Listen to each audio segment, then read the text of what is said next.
Hello, good time zone, everybody, and Hello. a happy 2023. We're back with the gang for Convergence Manifesto. My name is Marcus, also known as the Chindividual, and we are today here not on Twitch because Twitch is having technical issues, and we as a professional stream would never ever have technical issues that we need to troubleshoot right in front of the stream. So we decided we're going to just go on YouTube for today. And I did not come here alone. I came here with 75% of our party for today. And I quickly want to introduce you to these people. We have again with us Serial joining us. We also have Ida back here in the new year, and there is also Caro. Unfortunately for today, Austin is not going to be here with us. He's taking care of himself, and we hope to see him back here soon. So, Austin, if you're watching, take care, and we hope to see you back here soon. And with the gang. anyone watching in the future, this was always on Twitch. We are live in some universe on Twitch right now talking to you. Yes, you chat. Thank you. Oh, what a funny thing you said. Oh, look, that was so cool, that thing you just said. Exactly. Wow. That's indeed very. Let's indeed make this also last for the future. Well, watch this have an empty chat and just like, the saddest Jen is with intro. us. Exactly. We have familiar Jen is faces here. awesome. And it's good to see that even if we're not on Twitch streaming, that there's people coming to join us. So thank you very much for also joining us here in a different location for now. I am happy to be back here. It's been a few weeks since we had our last session.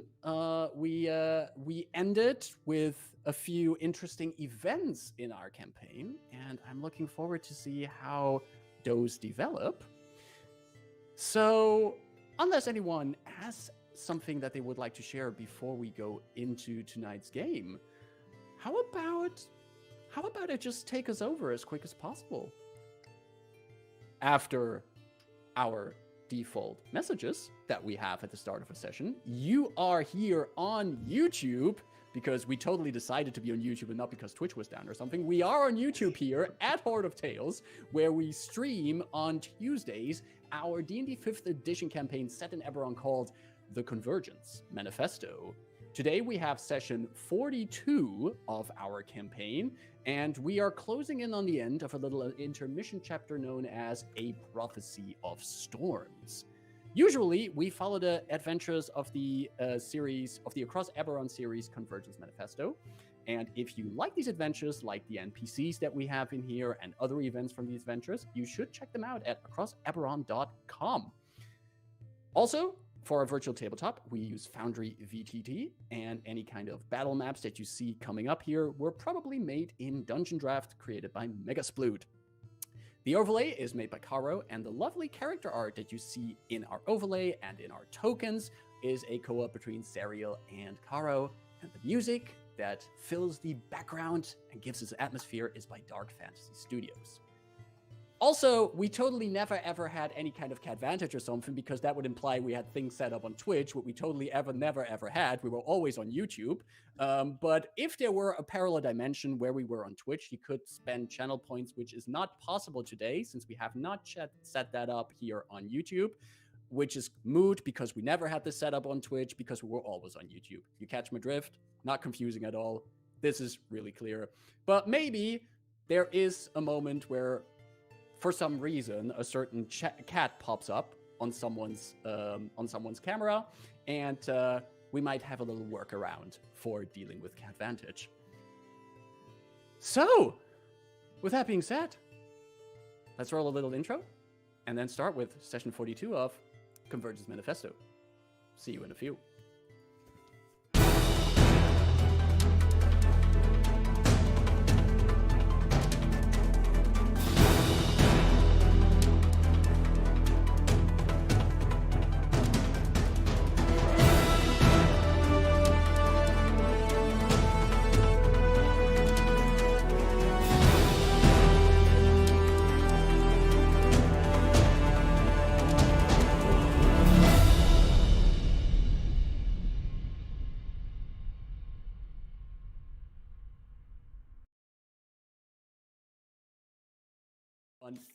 And we are back.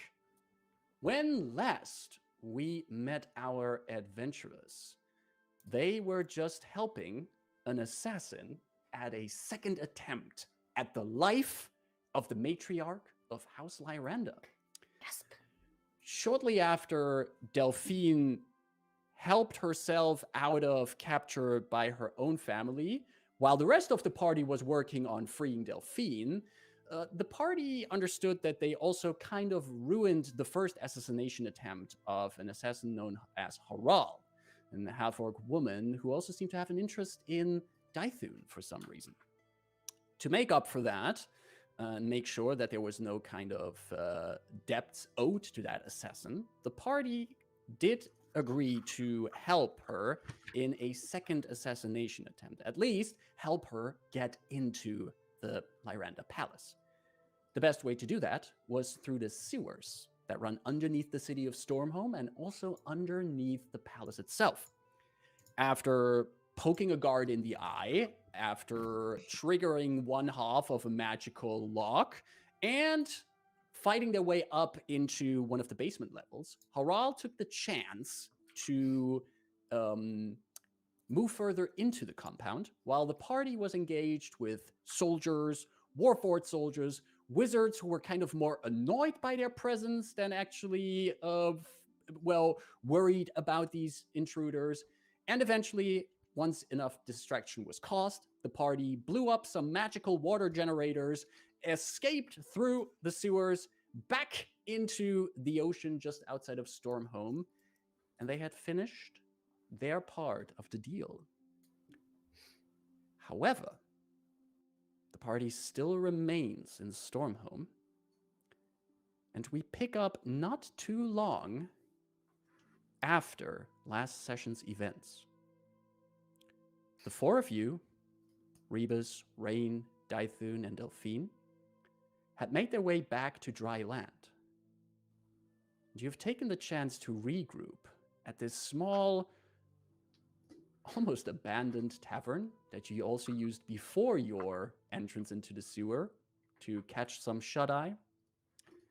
The owner of this inn is again allowing you the back rooms, not asking too many questions about the four of you returning still wet from the ocean water and the sewage. Uh-huh. You have this back room with enough room for all of you to your own disposal. And before I want to look at the party as a whole, Delphine, would you like to share with us a brief bit of what is going on inside of Delphine as you and your companions return to this hideout? So there's like kind of a lot going on right now, like after what happened through the whole day. I mean, we need to remember it just happened everything on one day, and that's actually a pretty lot to take in. So there is quite a lot of frustration. There is a lot of like trying to figure out what was even going on there, and yeah, so it's also of like not knowing what to do right now. So since they don't know what now happened, if the assassination was successful and or not, and what will happen next, so this is actually a lot that comes together. Right. And is there a way that Delphine would show that to the outside? Is there anything that maybe the other party members would notice in her behavior at this point? It's mostly that she would basically if it's possible, she would get a room for herself, so that she gets some space from the others. so that she has some location where she can recollect, where she can get through her own thoughts and get everything sorted and yeah, that kind of stuff. Gotcha. So there is a possibility for you to get your own room, and it's nothing spectacular here. This is like a really shabby old tavern. It's like almost more like a closet, this room. The bed merely fits in here. There's like a small water basin where you can clean up a bit, but it is a room of your own where you can reflect on your thoughts and be a little bit away from the party.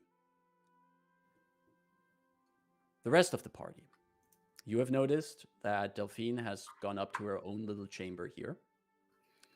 And the remaining three of you are in this back room that you have. There's a table, a few seats. You have a window through which the remaining, whatever light comes out from the outside shines through. And Daithun sits down on a chair, puts down his weapons, and just looks at Rebus and Rain. Well, that certainly was something. What do you think? You think that she succeeded? Or that she's going to succeed? I guess we will hear about it soon enough in the news, yeah. To be quite honest, I am more worried about gesture towards the room where Delphine is. Not only, of course, by the obvious matter of her having a bounty on her head, and I guess us now as well. I will have to check up on that. But also, I'm aware that this must pose a psychological toll on somebody to have such an unexpected outcome out of visiting a family that, well, I don't know about you. Maybe I am misinterpreted things, or I am not acquainted enough with family dynamics, which, you know, could be. But I did not expect this to go this way, and I still don't exactly understand what the plans were. Why suddenly they wanted to make an example out of her after so many years. So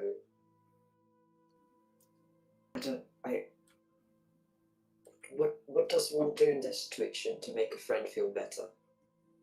Should we go far away from here? Should we give her time?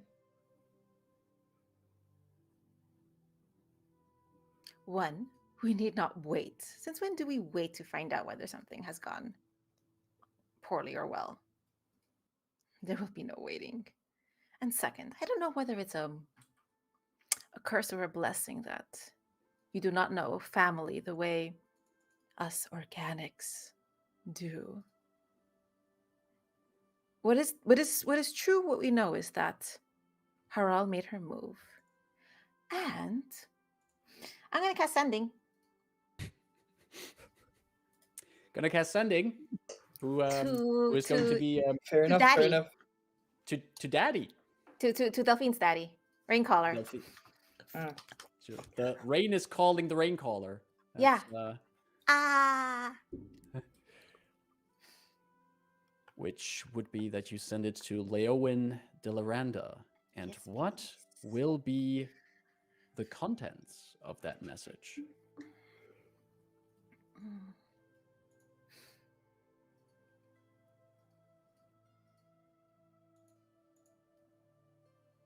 We helped along your painter. Ensured she got to the right room. She started something, but did she finish it?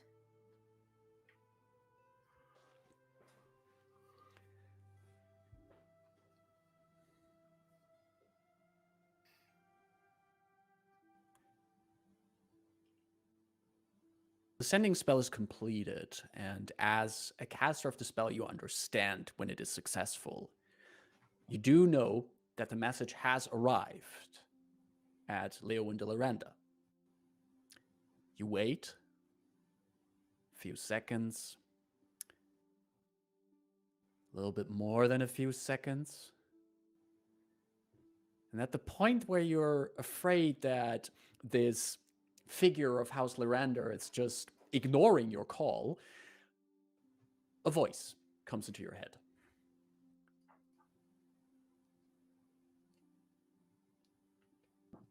You made quite a mess. But I'm glad you helped the painter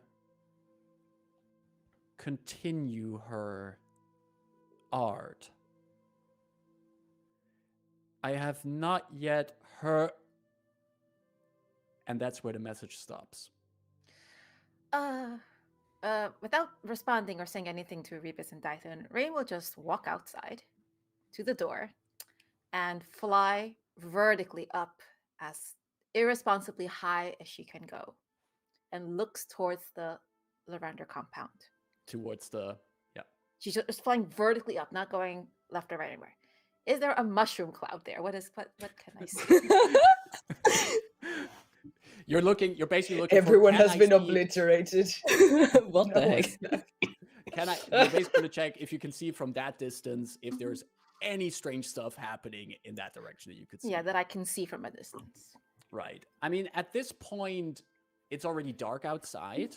You have the lights of the city that you can see as you look towards the compound. There's actually House Lyrander's outer walls of the building are illuminated by something similar to like spotlights that make sure that the castle is always nicely visible.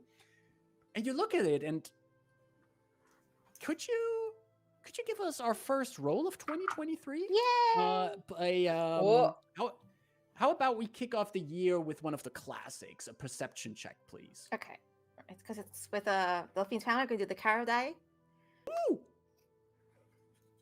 Don't fuck me, Carol. Carol fucked me. That's a 2. For a total Oh of? no. 2. Told you. I told All right. you. I even You, shook it before I let it go. So I was like, well. The physics of liquid dice. You look, you squint. You don't see or hear anything unusual. You see no signs of fires or explosions. You don't hear any alarms being raised. While I'm irresponsibly high in the sky, is it clear? Are there clouds? Yeah, the sky's pretty clear at this point. Yep. The sky is pretty clear. And it's night. We haven't long rested yet. No, you haven't long rested yet. Fuck, I'm so Better tired. yet, it's only like a few hours ago since your last long rest, because you did that. You had like basically your afternoon long rest before you went out into the sewers. And you went straight to the sewers. You weren't That is that long in them. correct. Fuck, I want to do it. Nobody's stopping you. Except your conscience. 2023, no conscious. I'll keep flying up higher. Okay. And to the point where I can barely see. Well, there's at some point it's going to get hard to breathe. Mm. I get annoyed that the message is cut off and that my satisfaction is not immediately, my curiosity is not immediately answered. Mm. And that even Ray knows it's irresponsible to just go off and find out. So as I'm really, really, really high up, in my anger and frustration that the situation is unknown,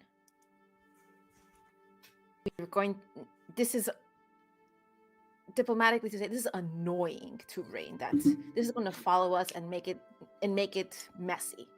And that's annoying. And how dare it annoy Rain? And the fact that without a clear resolution to any of this, Rain is Rain believes that it's going to be unlikely that she's ever going to get squared with Delphine. If this whole family thing is happening, there is no way there's ever going to be mental space for any sort of chat or clearing the situation. So with that, she is going to let off a round of thunderclaps. It's a cantrip. Just like up in the air, just thunderclapping out your frustration. Yep. It can be heard up to 100 feet away, but I'm trying to go even higher. I want to describe this a bit more from the perspective of someone on the ground, like how Rebus, for example, would hear this. Rebus, you just... Yeah, I was going to say that when Rain just walked off in the middle of the conversation, I looked at Lythun, just confused, but Rain is Rain. So I would have just said, oh, I guess she's going to find out right now. Patience is not her forte. And then just hear her mumbling, talking in the distance. I don't know if you screamed something or you said anything. No, just thunder, like suddenly thunder above us, right? I look at Lythun, worrying if maybe a storm is upon us, and so I'm going to go outside just to check where Rain went and what. Yeah, you go out and you hear from inside. You hear these claps coming up from in the sky. It's a pretty clear sky. There's no sign of thunder or anything. And if you look up, you can just barely make out up in the sky, hovering up there, is Rain clapping her hands to create these sonic booms that echo out over the sky. You actually see you're just outside. This tavern is just outside of the city walls of Stormhome, and there's a few other houses around it. And you actually see some people who lean out of their windows and look around where that sound is coming from. And there's this one woman who leans out of her window, sees you, Rebus, looking upwards, and she also looks up, squints her eyes, and it's just looking at this Triton up in the sky causing a ruckus. Rain, go back. It's okay. What's going on? What happened? Dythun, Dythun, help, please.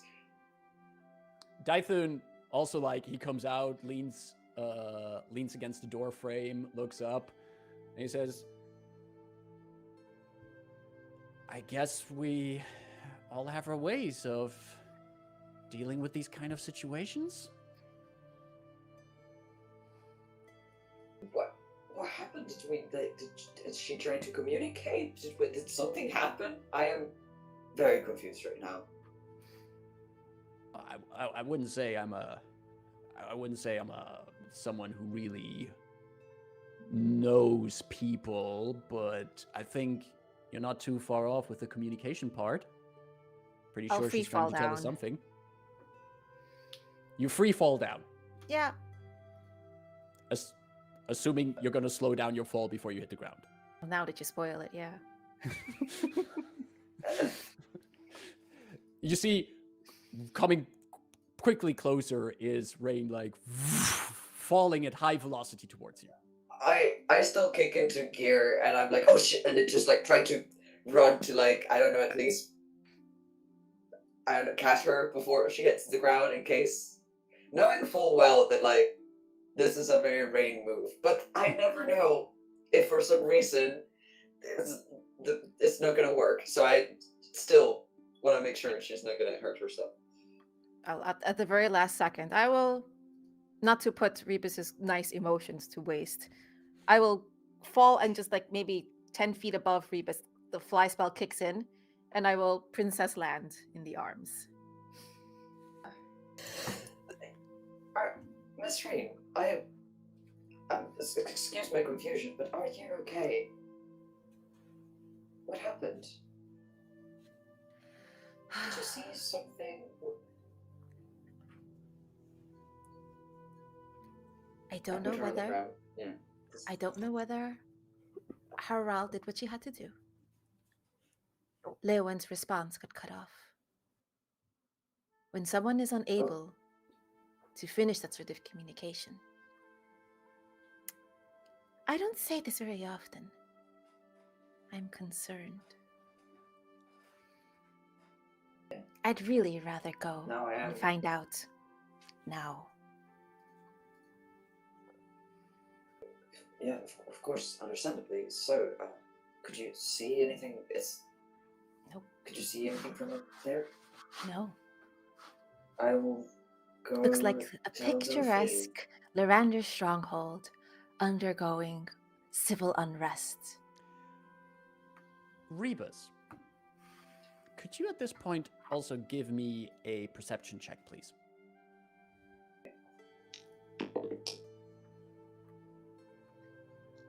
Not great. 8. Was that on the Caro die?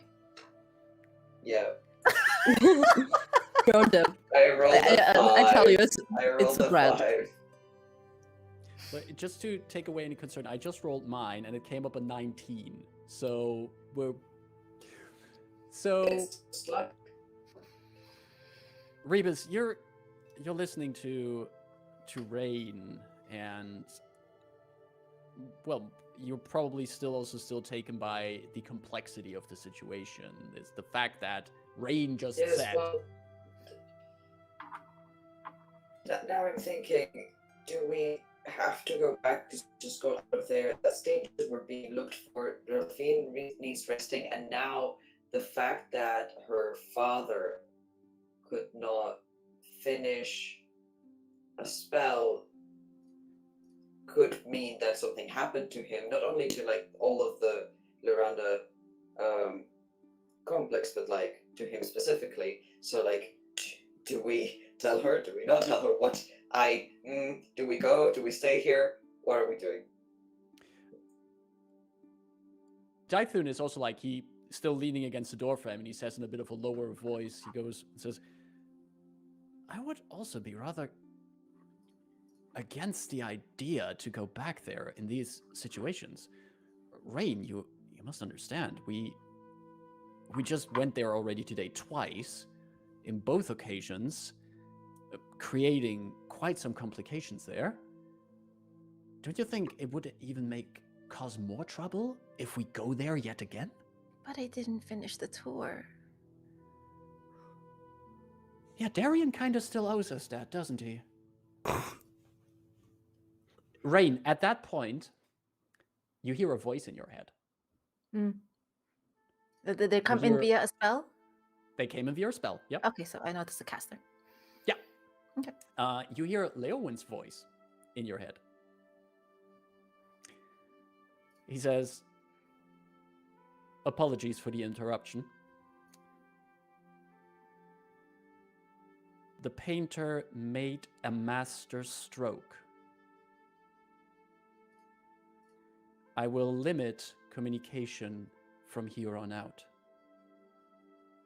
I advise you to leave the city.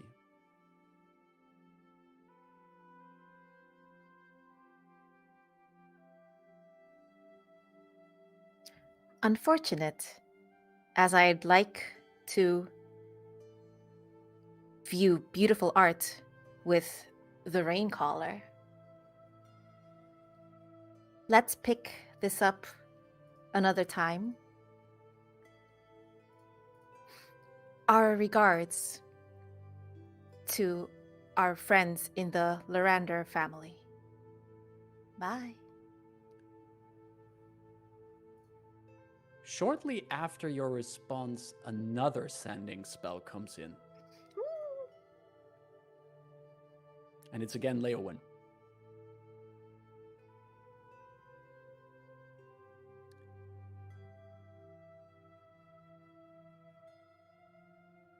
Keep Delphine safe. Keep her out of Stormhome for now. I will explain more to her when things have settled.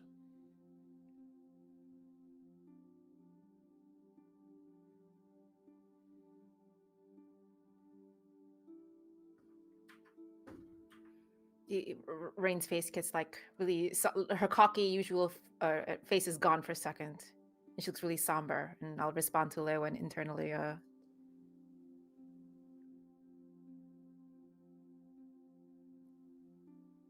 To you, a father who supports his daughter and keeps her safe, I thank you.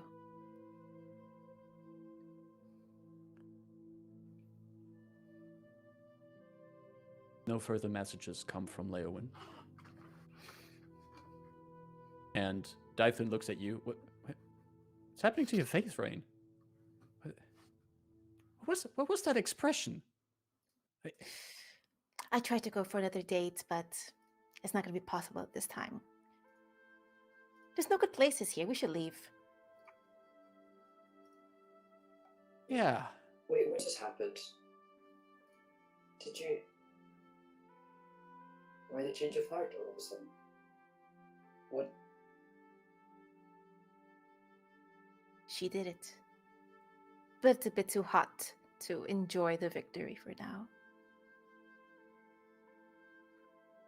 Understandable. Is everyone okay? Is Delphine's dead?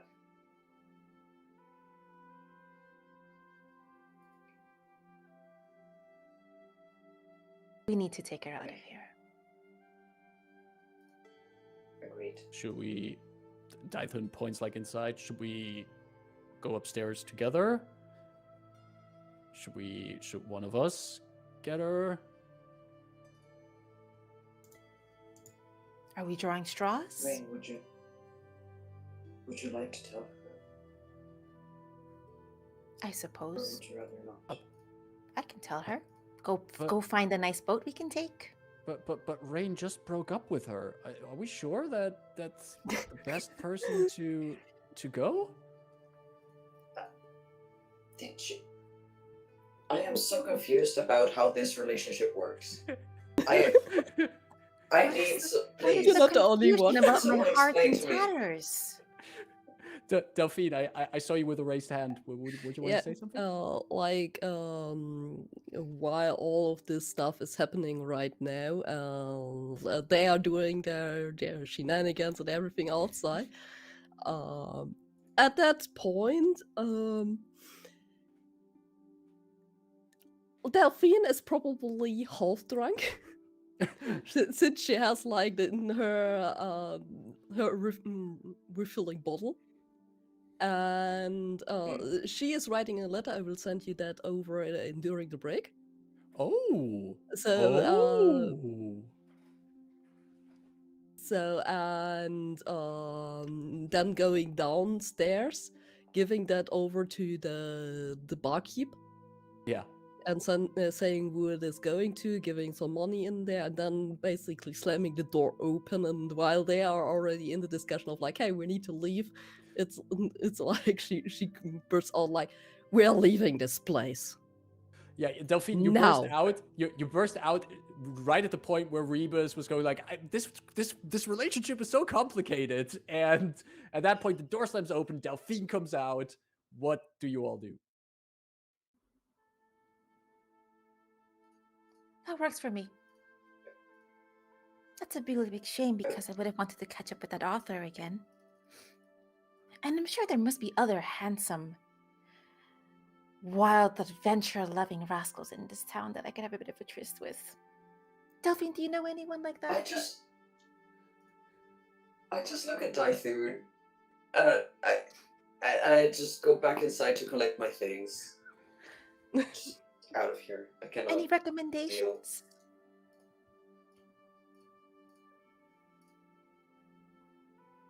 How does Delphine respond? Just looking at Rain like, what the fuck?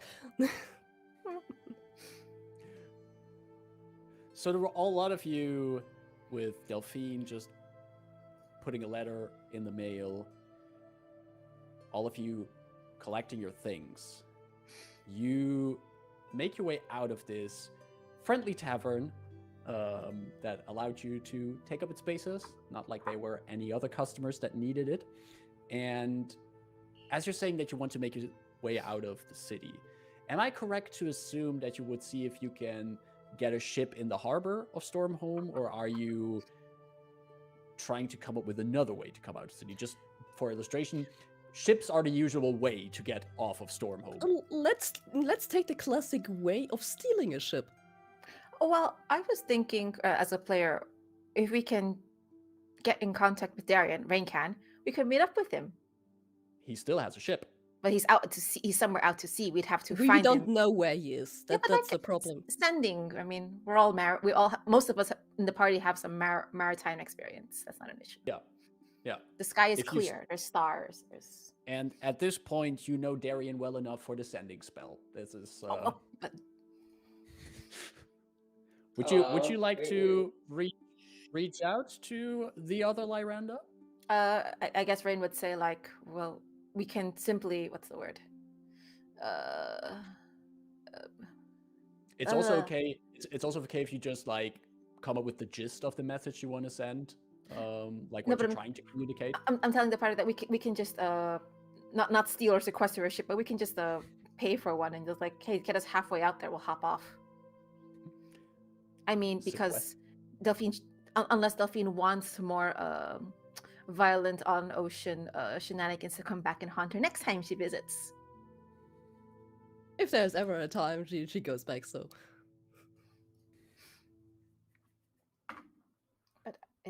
but if the party's okay with that, I will contact Darian. But if we're not interested, then I can save the spell slot. Oh, Rebus would be all for contacting Darian, of course. Seems like the most logical option. We can make him take us wherever we want afterwards. That's why.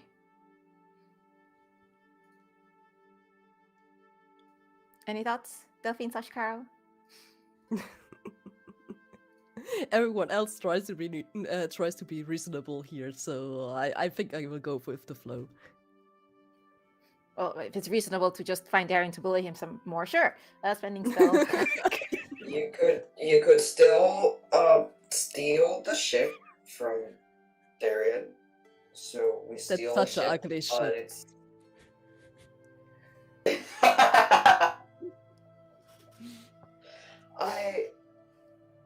Well, aesthetics are a very personal thing, right? So.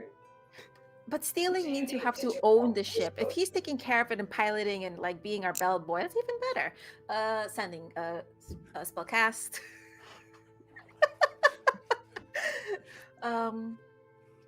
Hello, darling. I need your heading. We'll be on our way to see you. Chop chop.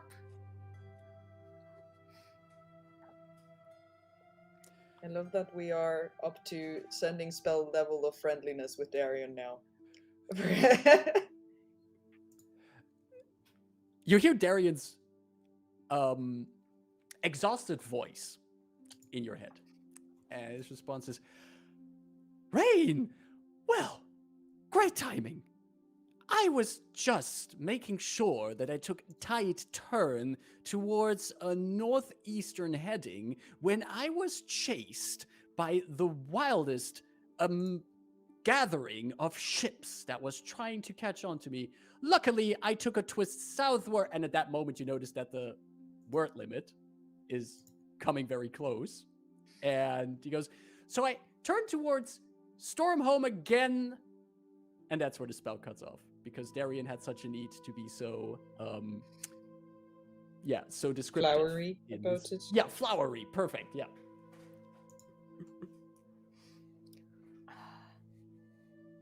Let's hire a ship to get to that goddamn dandy of a man.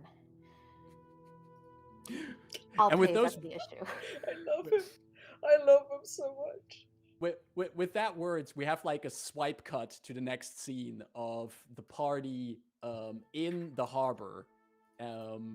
It's not too hard in a city like Stormhome to find a ship And I'm assuming that you're basically looking for someone who can at least get you out into the bay of the city while you keep an eye out for a very ugly painted ship with the figurehead of Darien on it.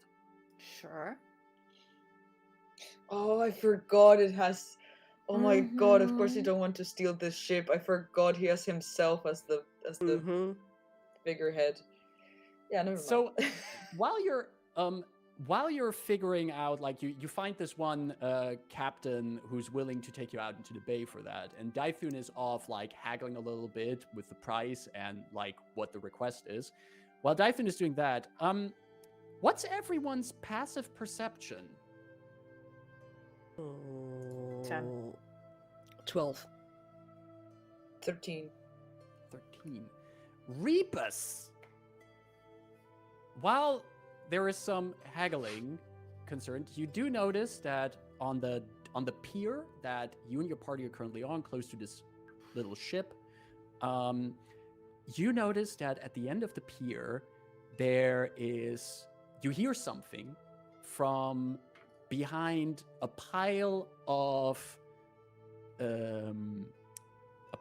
bags and chests.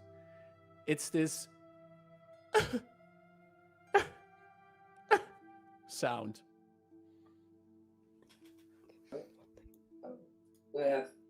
If we're not on a rush, I will lean over to check.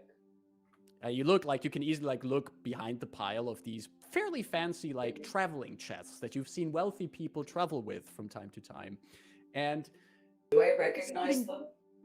Oh, sitting there in chests. her beautiful dress with a handkerchief to her eye is Scylla Campbell, the author that you met on the ship. And she's sitting there, not completely unaware that you're seeing her.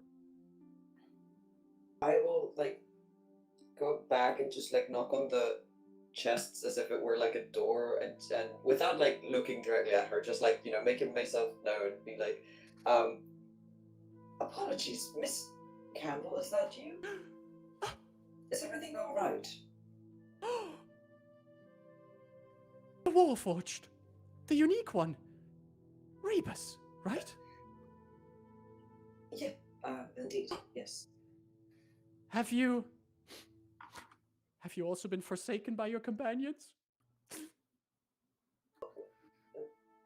No, they are here with me, but should I assume that has been your fate? Can we help? Is everything all right? Oh, so tragic. Shortly after I arrived with my paramour, he ventured off into one of these, what are they? Casinos, playhouses. I thought it was good to give him some free time. But after a few hours, and a very great bath I enjoyed in one of the places, it was a very great, bubbly bath with all the luxuries I needed. I mean, I wondered, where is he? So I go search for him. The wind waving through my hair, emotion in my chest. And where do I find him? Out in the alley. With another. Need to turn around and kill that man. Says Ida. Rain's not there. And Yeah. I cannot stay in this city. It is now tainted by Heartbreak. Oh, that's a good title. Do you have something to write? Do you have a notebook? Can you write that down, please? Could you, like, Tainted by Heartbreak?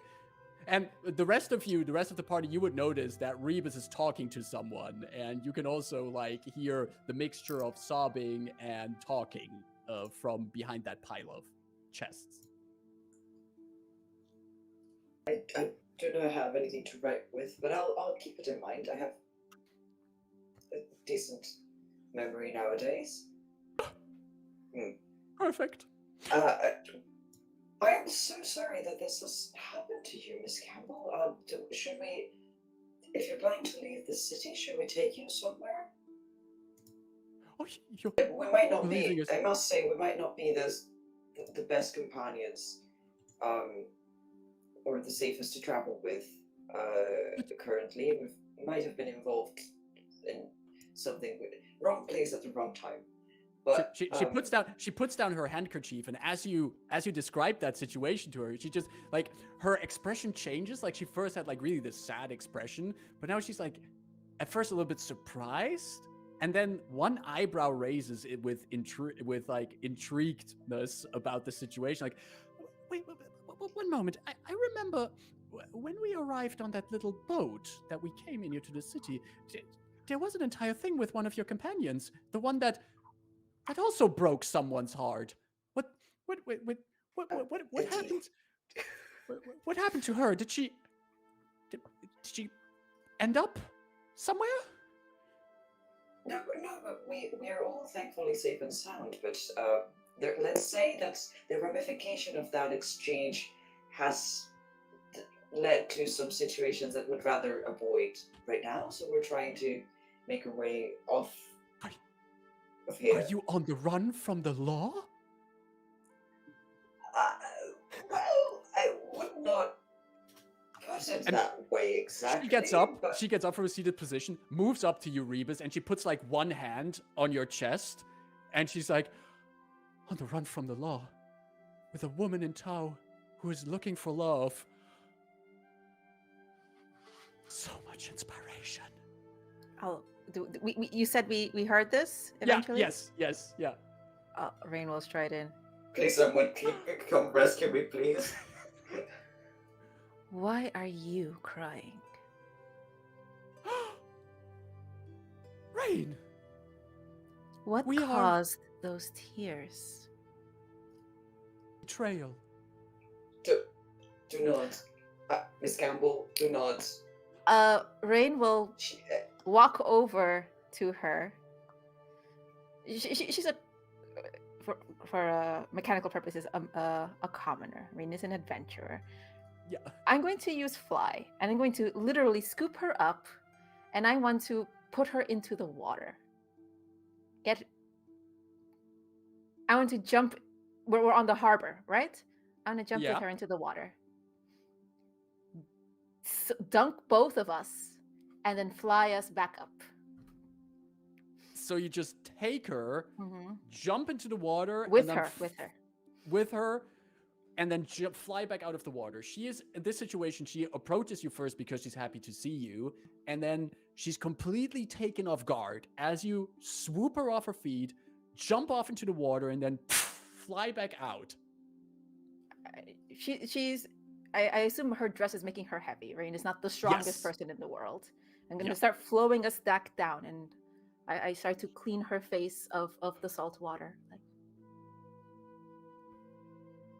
do not cry for someone who has betrayed your heart. This is us washing that away.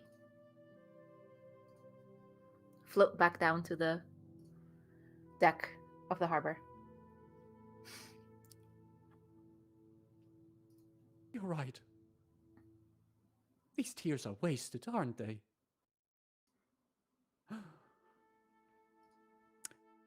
It must be Providence that I meet all of you here again. And that you swoop me off my feet, quite literally, I must say. And swoop me into your great escape. Swooped into a great escape. Rebus, could you recall that as well? Swooped into a great escape? So we have Tainted by Love and Swooped into a Great Escape. This might be a series. Yes. This.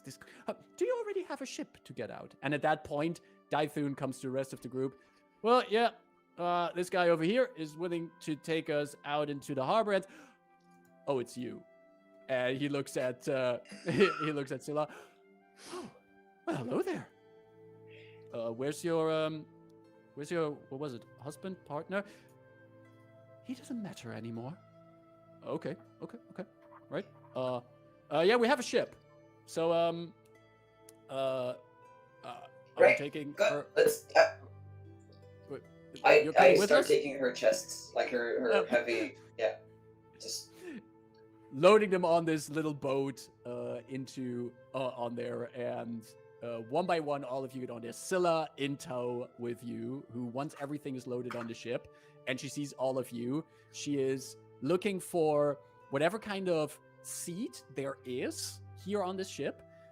Opens one of, she has like this traveling bag with her, which she opens up, and she takes up this big collection of paper out of it, a quill, and she just starts writing things down, like with lots of panache and fervor. She starts writing as the ship moves out of the harbor.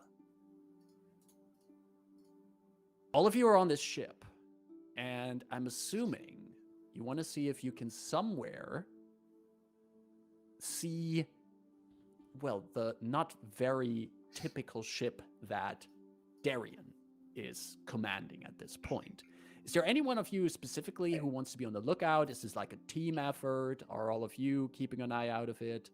That's survival, right? That depends on how one of you would go about trying to see that ship. I mean, you can it would be a regular perception check if you were just trying to keep your eye out to perceive it. But if you can make a case for another skill, I'm willing to hear that. I think I will go with the classic perception check. Yeah. Yeah. Anyone else want to chip in there? I'll go up to the crow's nest.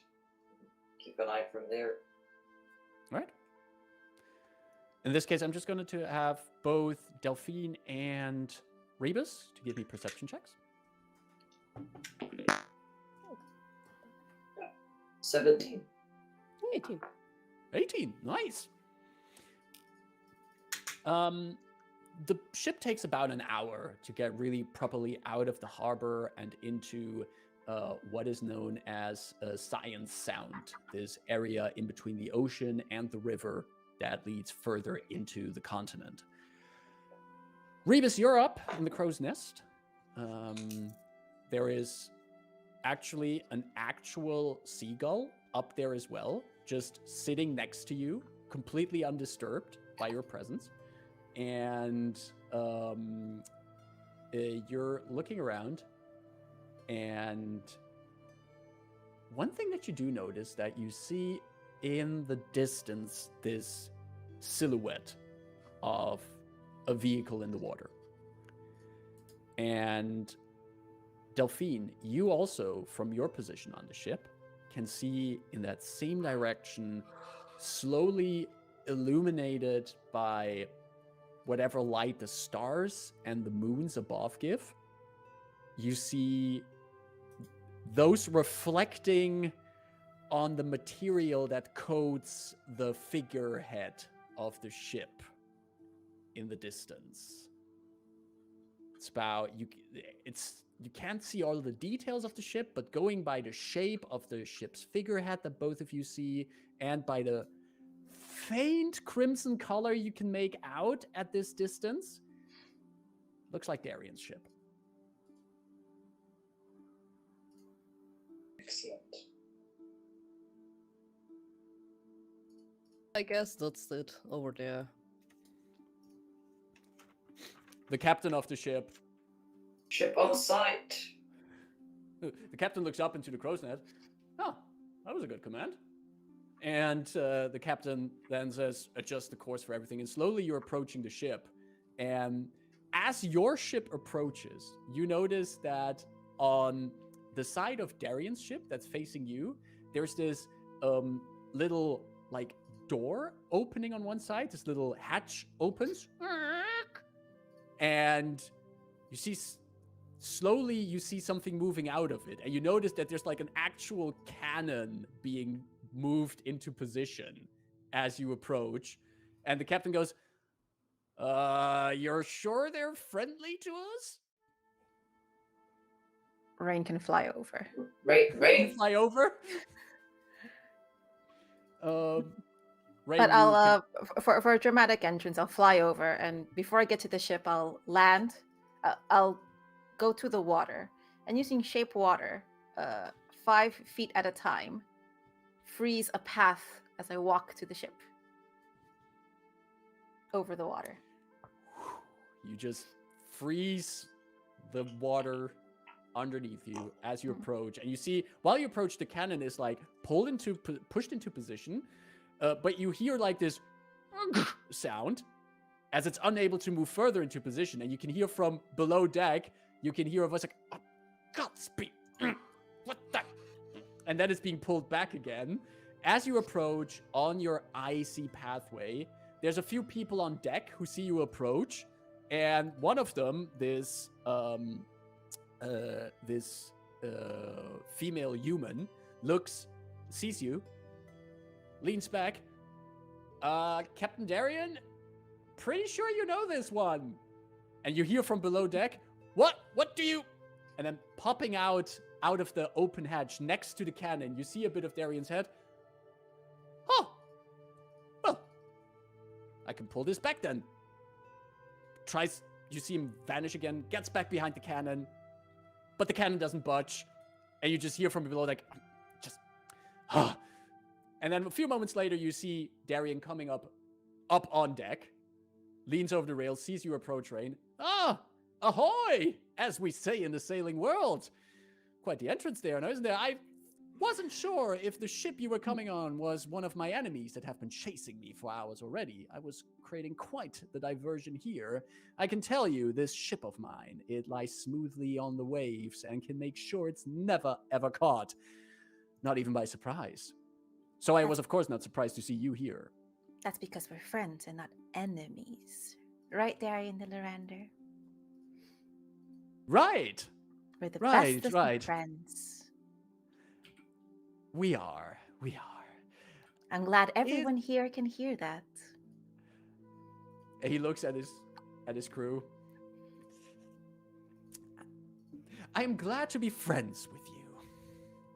We have some other friends to pick up now. Come along. Oh, that's splendid news. And you actually see there's like honest happiness in his face about that news. And one by one, the ship gets closer, and all of you can get onto the ship of Darian. Are you taking Scylla with you on the ship? Rain would make a case for taking Scylla. Yep. Dythun wouldn't know why you wouldn't take her with her. Delphine doesn't care. You take the author also with you on the ship, and as she gets on board, and also you help her get all of her stuff on the ship, you see at first Darian is a bit surprised by all of the luggage that's being taken with him, and then he sees Scylla coming on board, and he's like, Scylla M. Campbell? Of course he knows her work. Of course. And she looks, the one and only. You wrote Storm of Love. I most certainly did. I do love your penmanship, and that twist in chapter 7? Really?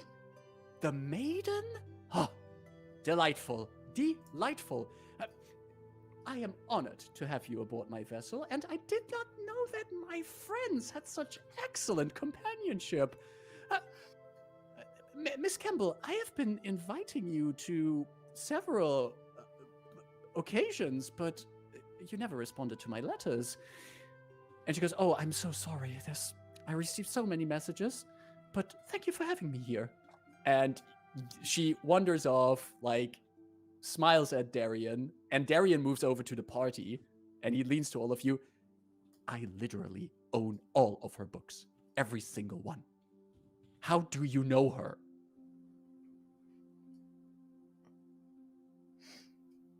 Did I get an autographed copy? I got a copy. Was it autographed? It was autographed, yeah. I'll flex it to Darian.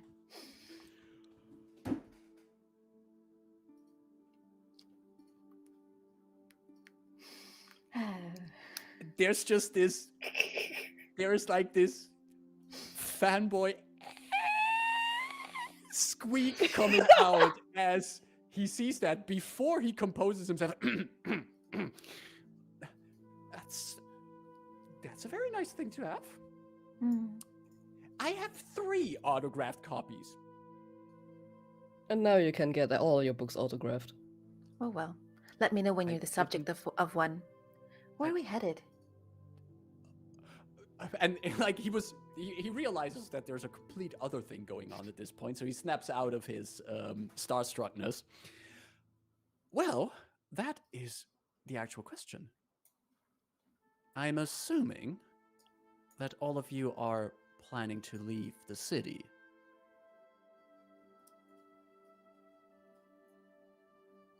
Go on. Indeed. Well, We are. I have to be perfectly honest with all of you. I am pretty sure that also for me, staying in the city would be rather unsafe at this point. I mean, I was involved in having Delphine, well, handed over to the authorities, and then I was also seen at the moment that her escape happened. I have many capabilities, and I consider myself quite the investigator, but it doesn't take a genius to see a possible connection there. So, what I would propose,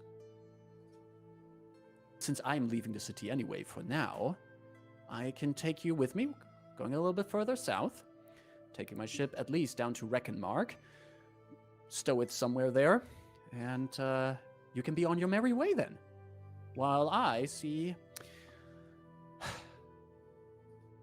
how I can get myself a new job. There may be a job waiting for you yet in Stormhome. It's a little too hot right now, though. But I'll tell you more later. And at But I that point, think anywhere with a lightning rail connection would be ideal. I look at the party because I'm not sure where we're heading next. We're heading still towards have to Sharn. tickets, don't we? We're still what? We still have the tickets. yes, you still have your first class It's- tickets for Lightning. Yeah, perfect. Yeah, Dythun actually chips in there, like, yeah, once we get out of here, I mean, we still have this thing from that terrible, terrible plane of order and law in my backpack, and we still have to deliver that.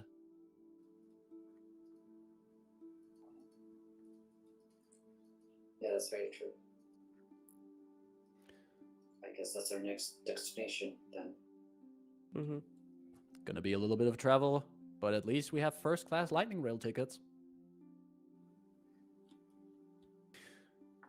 Well, Dythun says, while we're heading out here, I'm gonna see if I can find myself a good place to bunk up. And as he wanders off, Darian steps a little bit closer to you, Delphine, and he puts on a serious tone, like a really sincere tone towards you, and he says, "Are you all right, cousin?"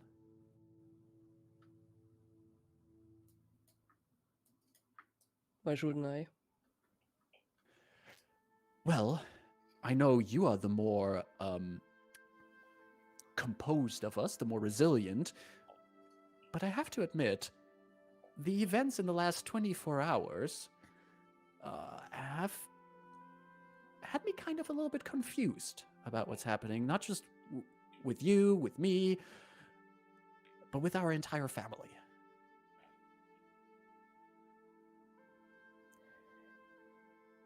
Well, you are not the only one who is confused about the situation. I just want you to know, and he like straightens his back and everything. If you need my help with figuring things out, if you want to talk about something, maybe if it's easier to talk to someone who also knows how our family can be, I'm always there. I'll admit, sometimes it can be a little bit of an idiot, but we're family. So, if you need me, don't mind knocking on my door, or wherever I end up. I appreciate it. Well then, I'll have to command the crew. Starboard, everyone. We'll need to turn this ship a little bit. And we're heading towards Reckonmark. Set the sails, clean the crow's nest. And goodbye, Stormhome. As the ship slowly takes on course to set further south, away from this city, to hopefully a safer place for the group. That's a good place to take a little break for now. So we're going to take our first break of the evening. 5-minute break. Excellent chance to stretch your legs, take your meds, have some drinks, read up on nautical terms, which the DM is an absolute master in, and we'll be back in 5 minutes to continue the adventures of this group. So see you in 5. And we're back. We're back. We had a brief break, got to stretch our legs a little bit, refill our drinks, and get our dice ready for the next part of today's session. So, party members, you have hitched a ride on Darien de Loranda's ship down the Science Sound.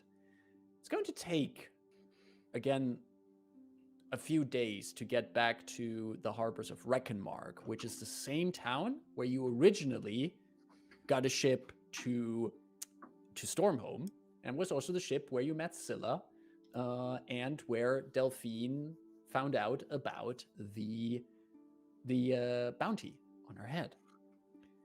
Now you're heading in a different direction. Sailing is fairly smooth here. Darien, as flamboyant and extravagant as he is a good captain of ships, and he keeps his crew motivated and at the right places to keep the ship sailing well. Is there anything any one of you would like to do in the coming days of travel back to Reckonmark? Anything important you would like to highlight at this point?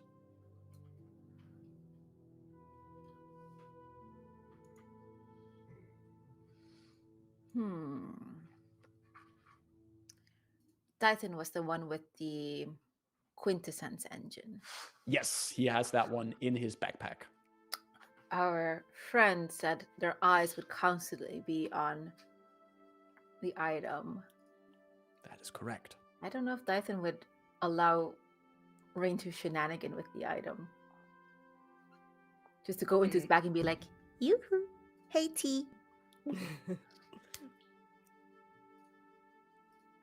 Would you like to check with Dyson based on what kind of shenanigan? Because there's a scale of shenanigans. This is more for fluff.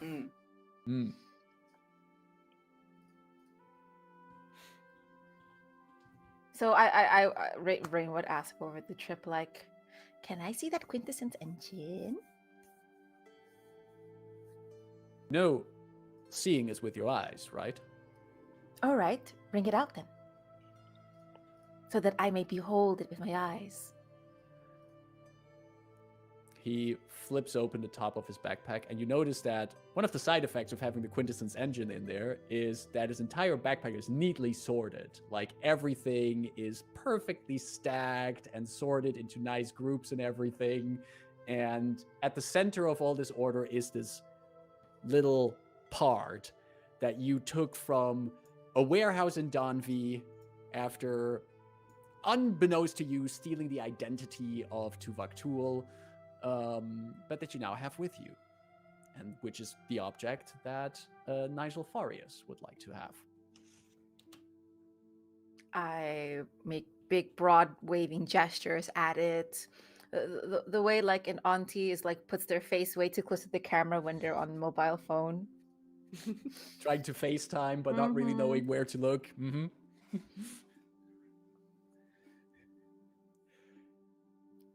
What are you doing? Dythun asks. Maybe I need to get closer to it. Can I misty step and try to grab this thing?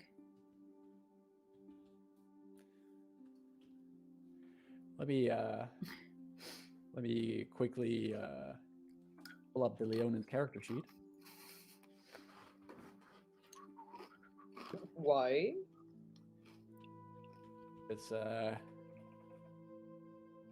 Rain is trying to do shenanigans. I was locked out of my D&D Beyond account. Wow. Shenanigans go into real life as well. No worries. I'm in. Hacker Be fun. voice, I'm in. Do you need it? Otherwise, I can give you as a stats. I am already there. Got it. All right. Can you? Okay. So you wanna misty step, like grab it and then misty step away with it, right? Which means that Sure. you would, but you still would first have to try to get to it. Mm-hmm. Can you give me your choice of acrobatics or athletics? Sure. I'm gonna do To try to get- athletics. I'm gonna use a different die. Oh, look at that. I'm gonna roll at Dython's athletics. Yeah. Of course, if he gets the Rain chance. rolled a obviously. total of 18. I'm sorry, Austin, but on the liquid core dice, I rolled a 1. And Wow. Oh no! That's a total of 6. So Rain, you take it and you see Death like, wait, and you misty step away with it. As you misty step away with it, could you Ooh. roll me a D100? Okay. What? Have some d10s here. Oh. So this is the 10. Why do we want to create more chaos? is the Like we're one. already in so much trouble. 63. 63. That's an odd number, if I'm not mistaken. Yes. All right.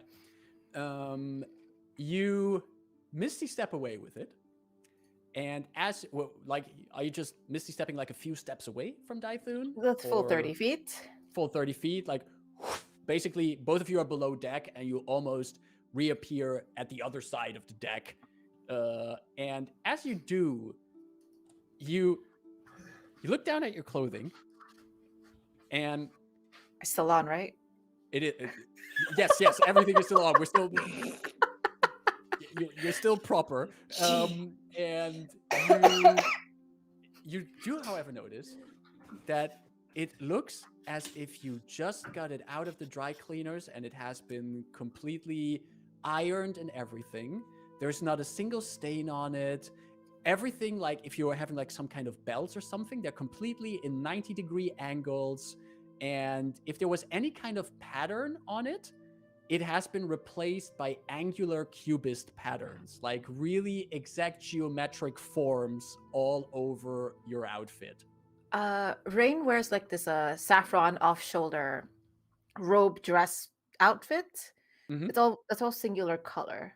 The only thing that would be like not orderly would be, well, this is very subjective, but her hair is like very coiled. Your hair, like coiled in the sense that, like curly in a sense. Yep, but like very like spiral curls.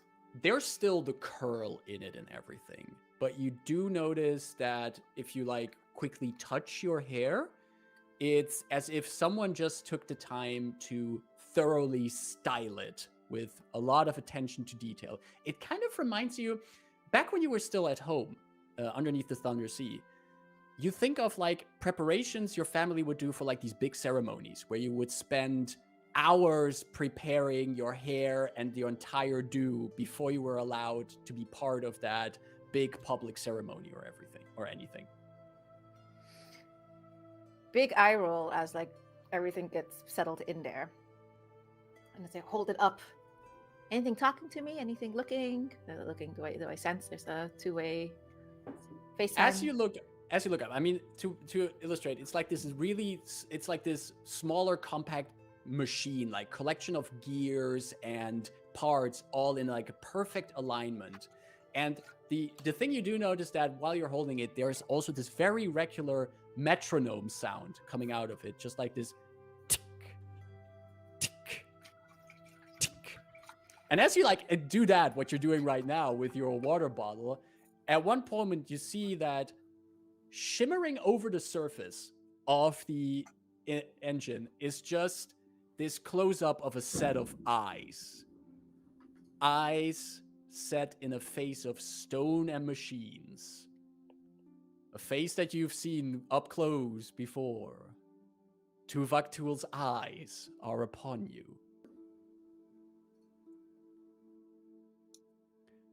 As you do that, wave at this entity, you do also notice that you misty stepped into a part of the ship where there was like a lot of kind of like a storage space. There were uncoiled ropes here and boxes that were only semi-shut and stuff like that. But as these eyes of Tuvaktuul appear, you look back at them again, and without you having noticed it, ropes are coiled up perfectly, all the boxes are shut tightly, and you even see that the boxes have gotten like labels on them, like best before, and then there's a date on them and everything, which wasn't there before. Okay, this is enough. Stop now. And you only can see the eyes of Tuvaktuul, but you see that in the marble stone skin of his, there's like just both what constitutes eyebrows for him, like quickly like whoop, go up in amusement and then lower again. Order is not perfection. And then you hear his voice in your head. Ah. I tend to disagree. If anything, this order is causing chaos. I will go invisible, and I will fly, because I know that my steps will be detected by Dython. And right before I give it back to Dython, I'm going to just wave the engine over his mane. So while before you go invisible, you can hear approaching. You hear Dython, "This is not funny, Rain. We need this. This is part of the job." It's really funny. And as you get close, like you get into his range that you know he has this kind of sixth sense that he can just feel your steps, and you like carefully get close. Yeah, but if I don't actually step, and if I'm just like levitating. That's true. Yep. You're just levitating over that. And then you say you want to like brush his mane with the... Like abracadabra over his mane. Dython stands there and you like brush it over his mane. And there is just this sudden moment where his hair is pulled slickly back and his entire mane is completely straightened out. There's a certain shine and gloss to it. And he is just looks like he just came out of a barber shop with Of a everything, groomer. with everything trimmed to perfection on his head. And as you touch him there, as the Quintessence engine touches him there, he like turns around like, all right, I'm gonna give you one chance to just give it back. As his hand is open like this, the Quintessence just I guess goes visible as I release it into his hand. And he looks at it and he's like, hello? And there's still the eyes of Tuvaktuul on there. We're gonna take you to the place we told you we would bring you. We haven't done anything bad yet, so... Order is chaos as Yet. I walk away. I'm gonna put you back at the backpack. Is that all right? And the eyes vanish, and Dython just puts it back in the backpack and everything. Cool. I shenaniganed. You're about at this point, about maybe just half a day left of journey back to Reckonmark out on the ship. Delphine. Yeah. I have something minor up at like 1 day. Where it's like just approaching Rain for a brief moment. On being like,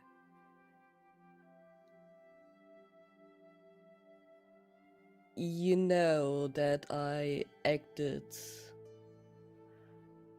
more harsh towards you back at Stormhome because I don't wanted to have you and the others being carved up into this too much. That's exactly why you did it, isn't it? For the record, I don't entirely believe you. What do you mean? And also, it's a bit naive to think that even if you didn't want to get caught up in it, that we didn't ourselves want to jump in and that you could stop us. I never thought I could stop you, to be fair, because I can't. No. But I had the hopes that there will be a better outcome in the end of this. Like, not your head on any kind of searching paper, you know. I mean, 3 of the 4 of us understand how complicated family can be. And 3 or 4 of us are outcasts by choice, or whether by choice or not outcasts from our families. I'm pretty sure Daifun wouldn't have exactly the warmest of receptions, just as you have.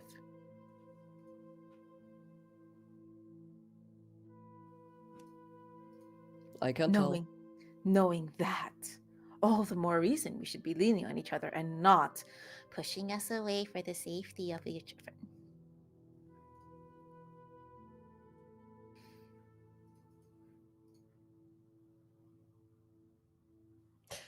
Anyway, that's what I wanted to say. So, Is there anything you care about at all? Now that that's starting to go behind us?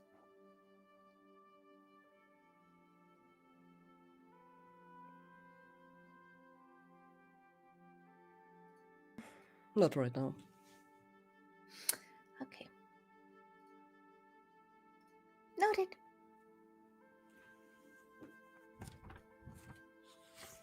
Leaving.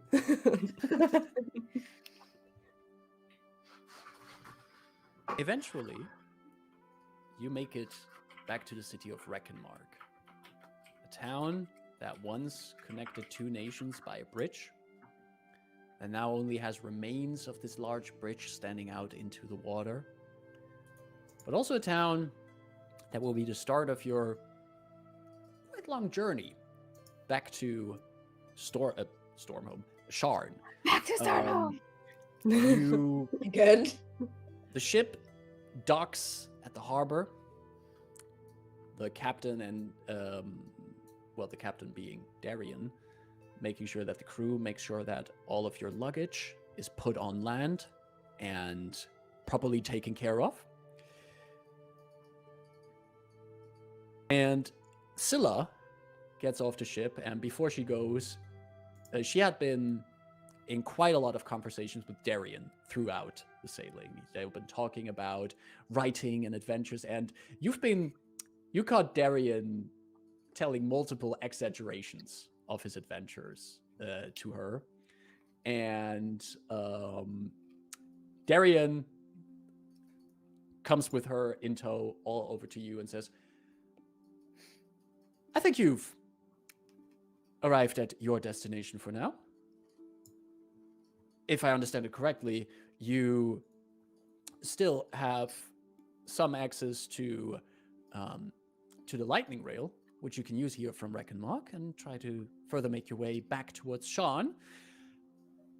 I also have found my job for now.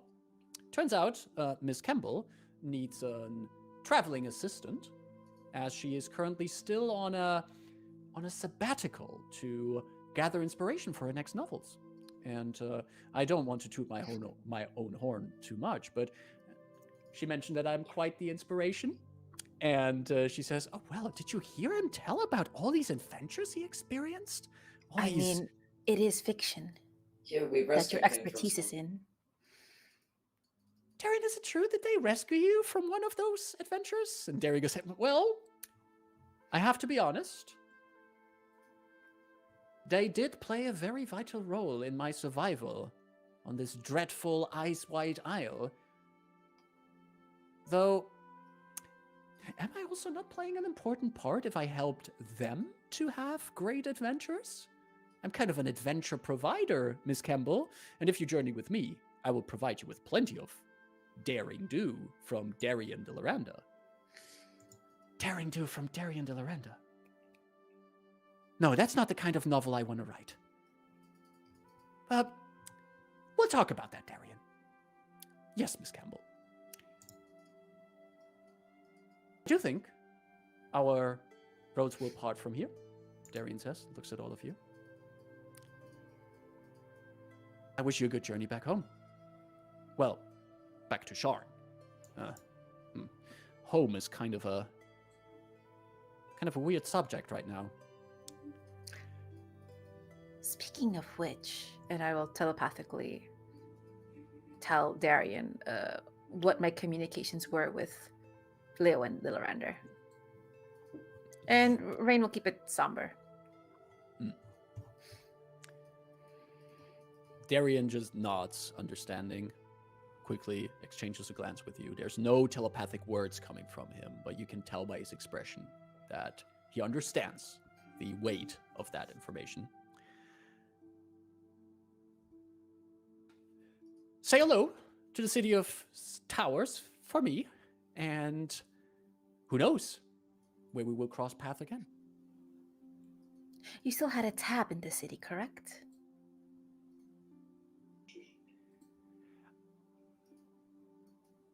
How about we don't mention that? I'm currently not as liquid as I used to be, to put it like that.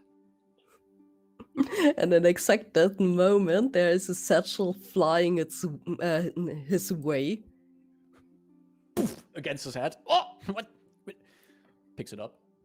It's exactly the 170 gold pieces that I had basically gotten from his broken airship when we saved him from Ice White Isle.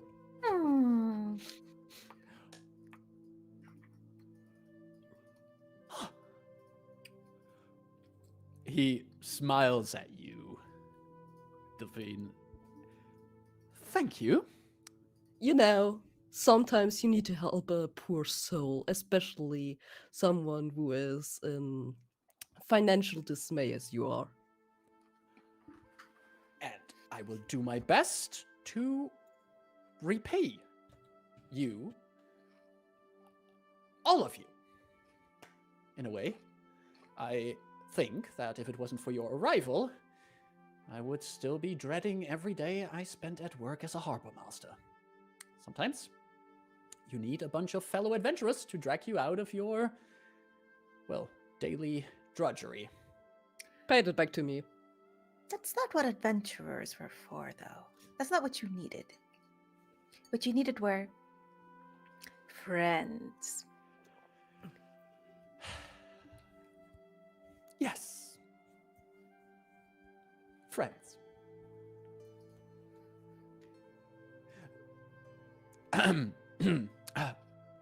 Miss Campbell, I know a good place where we could rent a carriage. Maybe we head out into the countryside. A little bit of inspiration. Oh, yes, that does sound great. Scylla looks at all of you. Thank you for taking me aboard. Thank you for making your acquaintance. And thank you most of all, he looks at all of you, for inspiring me. If you... Oh, about that. Yeah. Would it have been possible for me to find a paper to write the things that she told me to remember before leaving? Then I hand her a folded paper that says, wait, I have it here. Tainted by love and swooped into a great escape. And she looks at you, Rebus, with a smile. Tainted by love. I think that will be the title for my next work. Just need to fill out the details. if you ever, any of you find yourselves in a book shop, keep an eye out for my books. Maybe I'll write some of them in your name. That'd be very kind. Thank you. She curtsies and then wanders off. For all of you, knowing the way back in Reckonmark back to this very small lightning rail station, and to keep it concise, if your intention is to travel back to Sharn, you can do so, but it's going to be a total travel of about 1.5 weeks. You have to change lightning rails at various stations, but what makes your journey easier is you still have these full luxury boarding passes for first class travel, food and drinks provided. And you can slowly, over the coming 1.5 weeks, work your way back down south over the continent. That is a with massive journey when I look at the Yes. at the map It is. of It is. And Corvair. if Holy it would moly. not be for the Eberron setting and you would have to do this by like carriage or something, or horse, it would take way longer. Oof. But since you have the luxury of an elementally powered train that gets you through at least parts of the journey, there's still like some legs that you need to cover with like hiring a carriage or hitching a ride with a transport caravan or just walking for a bit. But vast parts of it are covered by your lightning rail journey. And you see massive parts of the countryside of Corvair passing by over the coming days before you're pulling in again into the terminus station of Sharn. It's been a while since you saw this city.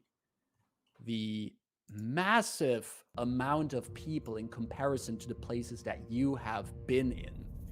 Exiting at the terminus here in Sharn is just a wild mass of people of all walks of life coming out of the lightning rail station here. You can hear a buzzy voice coming through the speakers, voices magically transmitted through boxes that are installed into the wall, shouting out where you can switch to your next train or any kind of delays that are being expected.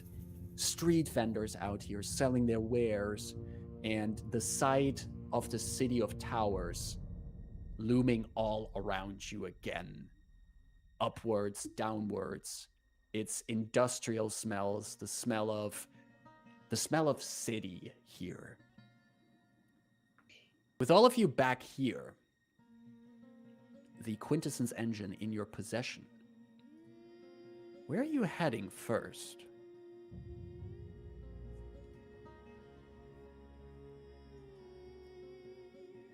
I guess it would make sense to turn it in as soon as possible, right? And avoid trouble.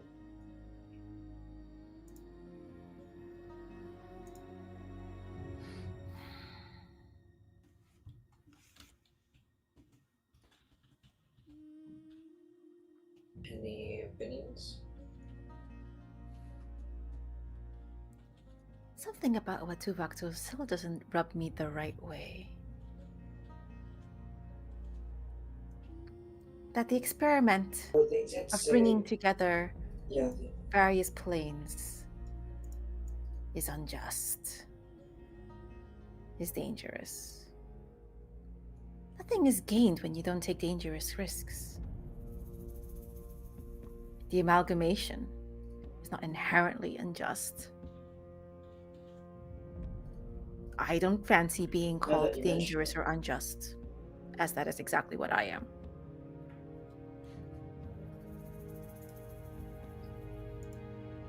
now that you mention it, they did mention we shouldn't do anything dangerous or unjust with the engine, right? But that's But, according to what they think. Yes, and we will not find out what the experiments exactly are unless we turn this in, right? That was the deal.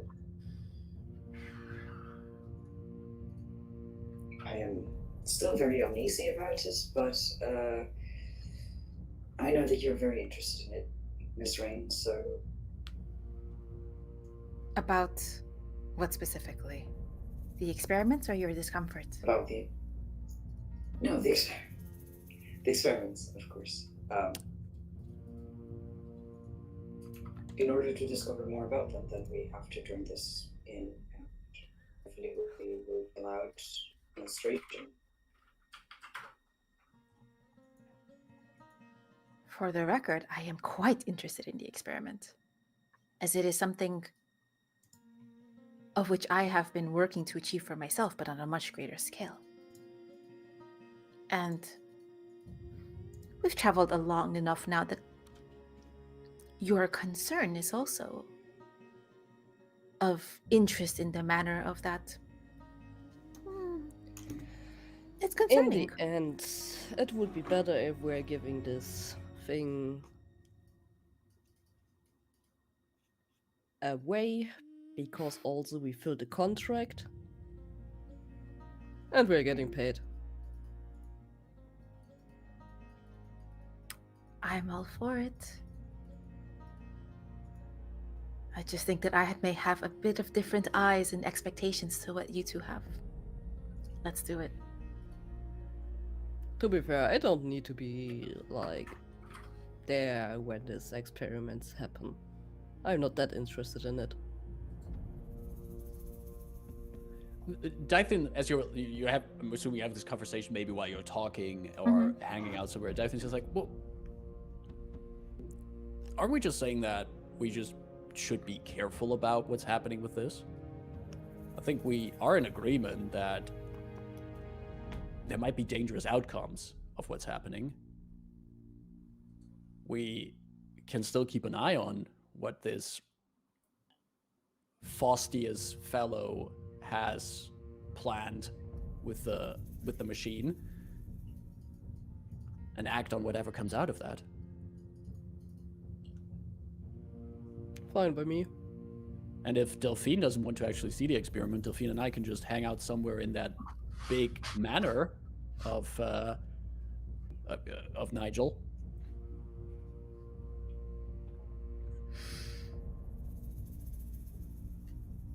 All right then. So, looking for a sky coach to get upwards in the city? Let's do that. All right. There are indeed sky coaches, hovering carriages that can take you up into the higher levels of Eberron. You do remember last time you were invited to Nigel Foria's estate, he actually sent a carriage himself with those Warforged that accompanied you. The Warforged of Aurea, Nigel's sponsor. This time, you're taking a commercial sky coach. A little bit less fancy than the one that Nigel and Aurea sent you. It's a little bit of a tight squeeze with the four of you in here.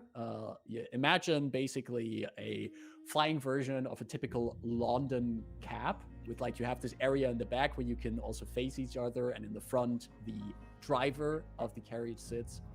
You're given the instructions to go up to the higher levels, and eventually you come out over the wet and foggy areas of the city, the parts where also industry and work taint the air. You literally go above the clouds and fog that linger over Sharn, and are up in the highest district of the city, where many of the wealthy and well-off live their luxurious life unaware of struggles that happen deeper down in the city. You can find your way back to Nigel Foria's manor, the old stone building, poison ivy growing up along the walls, a gated driveway where his carriage is currently parked. And as you leave your sky coach behind, the driver actually taking in the beautiful buildings around him before taking off again, you walk up the driveway, and you see already in front of the door one of those faceless Warforged that you've seen before, standing guard at the door as all of you approach. As soon as you come about 20 feet away from the Warforged, you see the faceless head moving, turning into your direction. and a mechanical voice comes out of it. Mr. Forius, hired helps? Yes. You have been expected for quite some time already.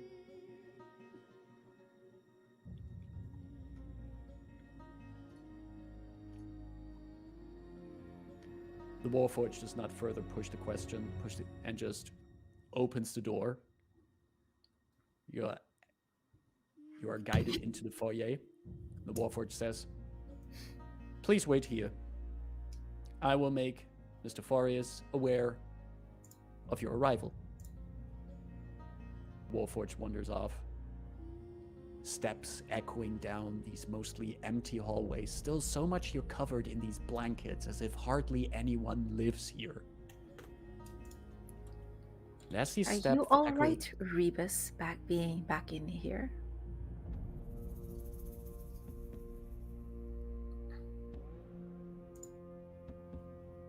Are you, Rebus? Can you repeat that? It cut off. I don't know. Are you exactly. all right being back here?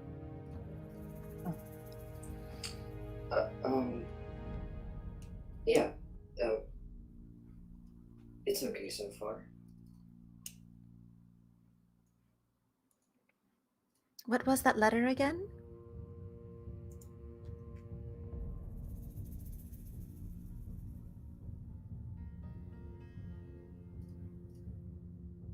I'm a bit lost right now. Same.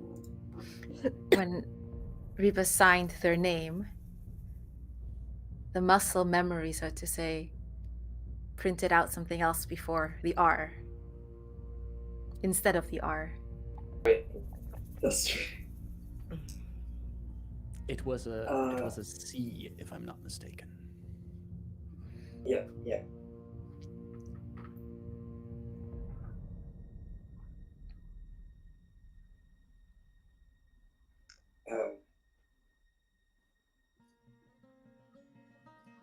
You're referring to my previous name? If you're up for it. If you're in a good space for it.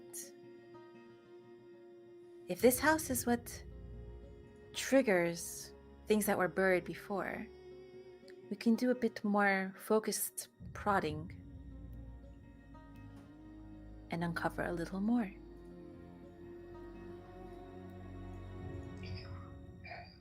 Well, I guess as good a time as any. The environment certainly aids in refreshing those memories, so I'm curious to see if you'll find anything different.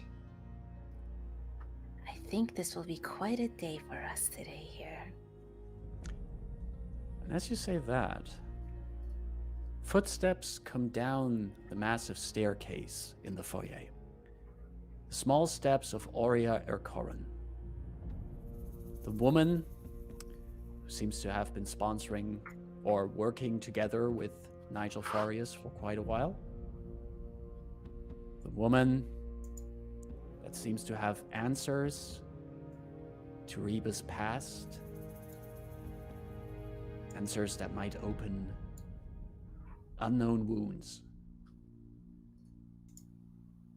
She looks down from the staircase at all of you and then smiles.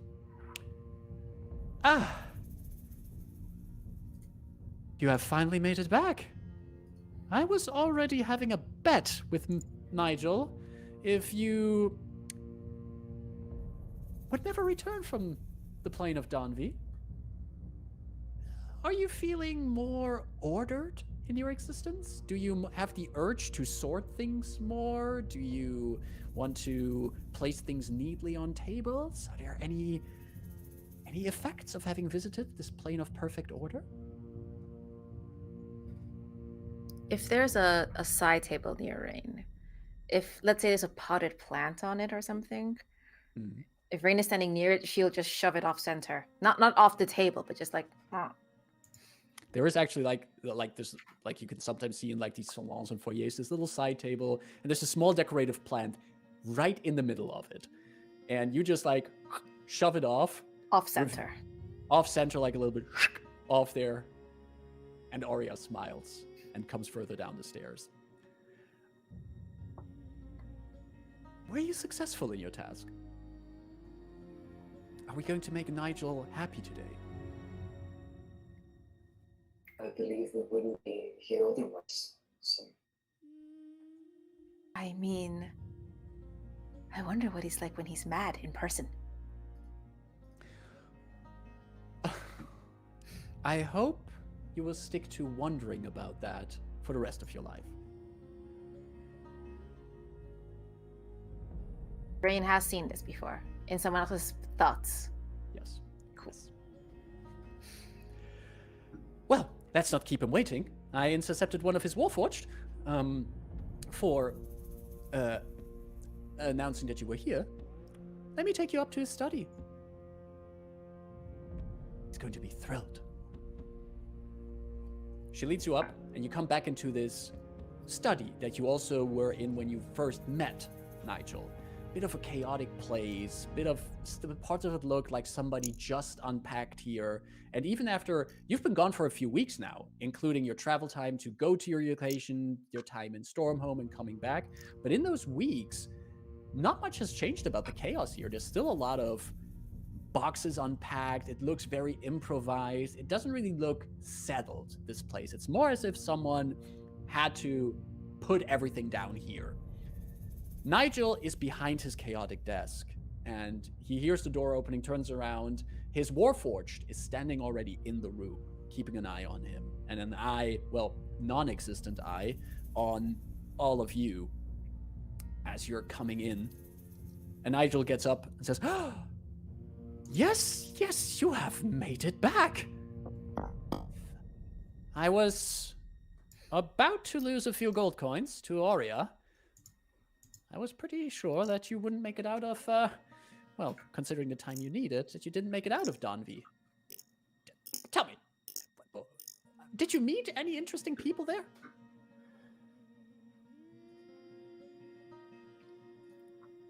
You might meet one yourself soon. I'm not so sure how I should feel about that. I'm not too much a fan of perfect order myself. Anyway, did you acquire it? Did you get the object? Rebus opens his backpack,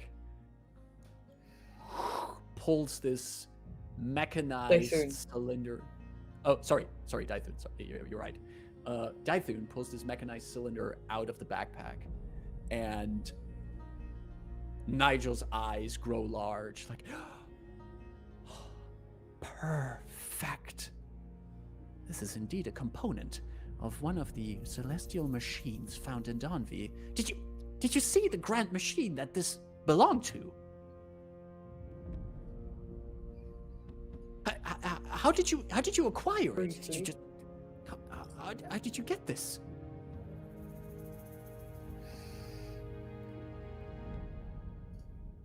I thought you were the only one researching this sort of phenomenon. What makes you think otherwise? There were other interested parties. Well, when it comes to the planes, to their influence on our world, Detect thoughts, subtle magic. because of course. Been so long since I could Yep, see that's true. that. Absolutely. That's what you have meta magic and spells for. Detect thoughts. You want to go surface thoughts first? Surface thoughts. Okay.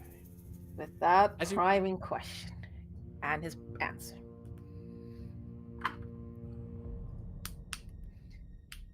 Because we saw the Emerald Claw know exactly what to look for You did, absolutely. and go exactly what we were going for.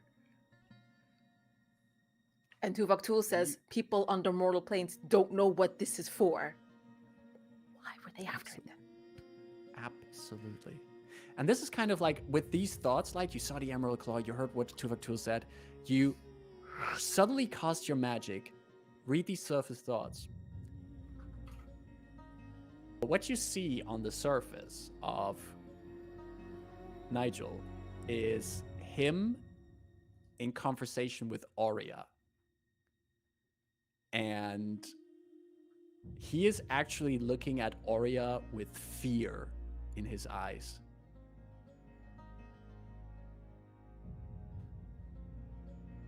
You want to go deeper? I need him to still trust me. Keep curious. I'm going to spend another spell slot and another sorcery point to immediately switch my surface thought reading to Aurea. I'm spending resources to get knowledge. So buys spell slot, buys point. I'm jumping. And also just surface thoughts from her. Yep. Subtle magic. Subtle magic removes verbal components, right? All components. All components. Except material ones that are Right. expended. Which Detect Thoughts doesn't have. Correct. So that's, yeah. I think it's a copper piece or something like that. Penny for your thought. Yeah. You like close that, switch over to the other one, and you see Aurea's surface thoughts as you hear her voice going, her own internal monologue is what you hear at the surface. Curious fools, but useful. Be patient. That's what you hear as her internal monologue. I'm gonna keep it at surface. The spell technically does last for a minute. Let me confirm that. Yeah. Yeah, concentration for a minute. So Aurea actually, as you keep that up for a moment, Aurea goes like, Nigel, let's not bore them with your talks about other researchers and the likes. They brought the object, and I think we promised them a demonstration. And Nigel says, yes,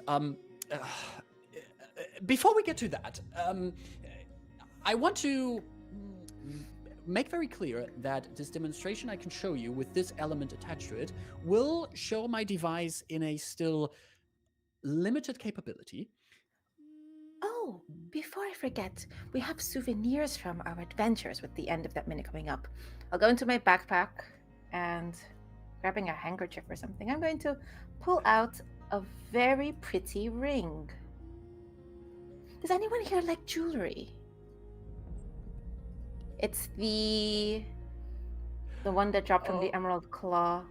Yup. And I'm just going to like feign like I don't know what the heck this is.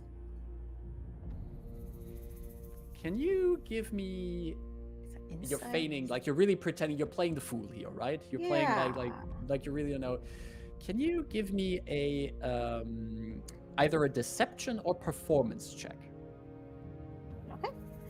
They're both the same value. I'm trying to performing to deceive, and I'm deceiving to perform. So that's why I think it's like somewhere on the edge between either deception or performance. You can like also like act really well instead of like lying. Mechanically, it's the same bonus. That is a dirty 20. 17 plus 3. Dirty 20. You see, Nigel looks at it. Oh no! Be careful with that! And he like, why? Give it carefully. Yeah, carefully. Is it valuable? Potentially, but there might be some enchantments on it. How so? But one of the there was a thief who was trying to take the key to get into the plane from us, and thieves had these other shiny trinkets on them. Looking both at Aurea and at Nigel. You see Nigel going. He says, "Wait, there are thieves, and they have, they always have things on them, trinkets and the likes. I'm very worried that you almost got so involved with them that they might have prevented you from completing your mission. If this detect thought spell is ending and nothing else from the Aurea, You still want to? You still have that up, indeed. So I'm doing this like the end of the minute, but Aurea, if you for the surface thoughts, what keeps going on in her surface thoughts is this is just a delay. We're so close, getting closer. We just need to get to this. We should get to the machine, give it a trial run. And as the spell ends, her internal monologue transitions into her external speaking, and she says like, Nigel, can we look at that ring later? We have something to celebrate here, and we promised something to our daring adventurers here. Don't you want to see our work coming closer to completion? And Nigel goes, yes. Follow me. as we walk out, I will make a telepathic connection with Rebus. Mm-hmm.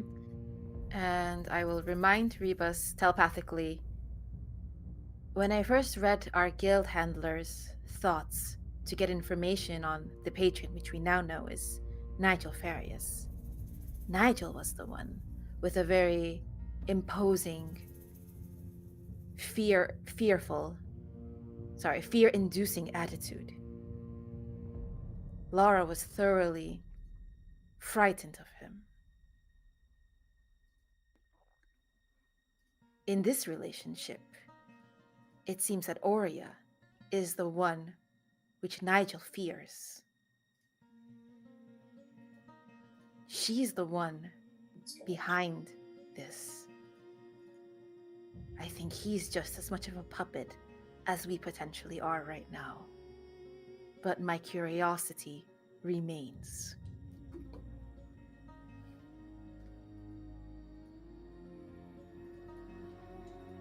That is indeed at once concerning and enlightening. I do not know if you would be able to probe further and find out what she truly wants to do, but if that's too dangerous of an endeavor, then perhaps we might find some answers in my own scrambled thoughts. So more of a reason to try and find out some more. Going deeper into anyone here should only be considered once we will have no further use of them. We still have much use of these two. Of course. But you, most of all, I know it is.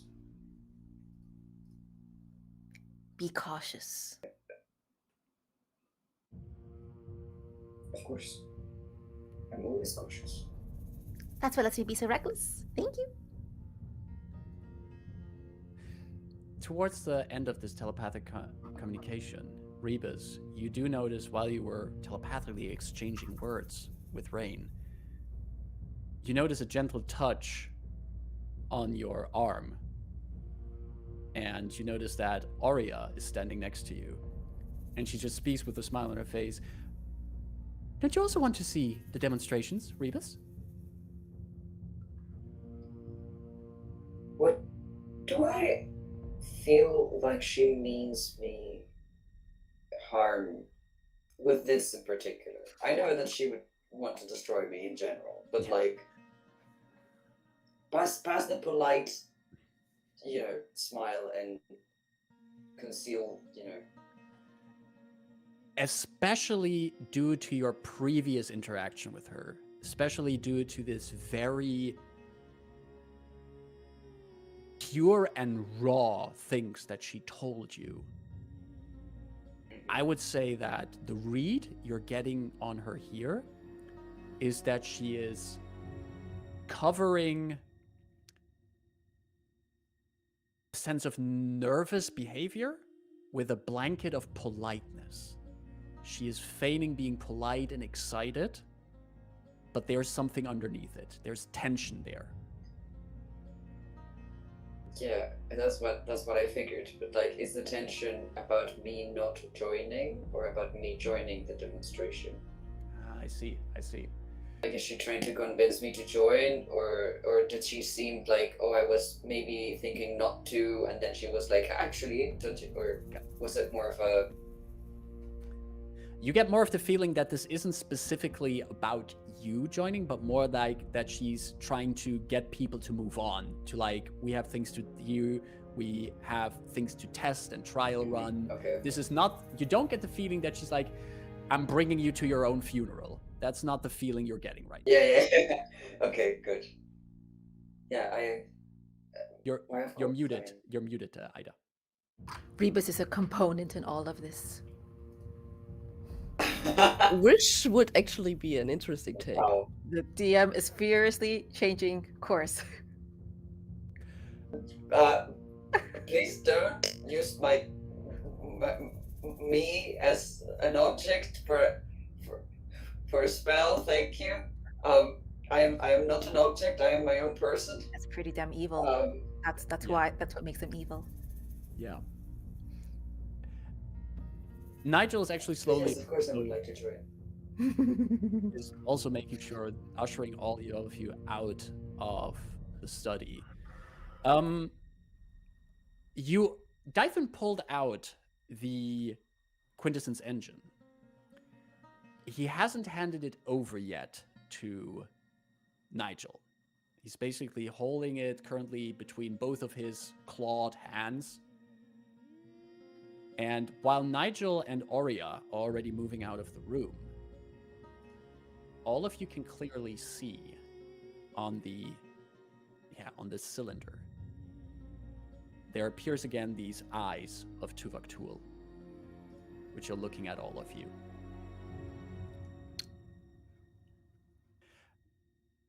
Could I get from all of you, I would like to have an insight check from all of you. Just insight check. I'm so good at these. 17 total. 17 for Rain. 6. 6.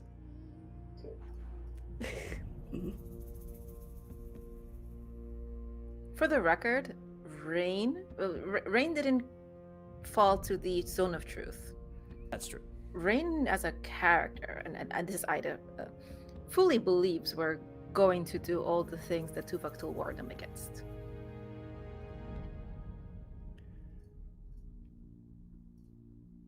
What Rain would pick up here at this moment is this kind of insight check is not so much about picking up people's intentions here, picking up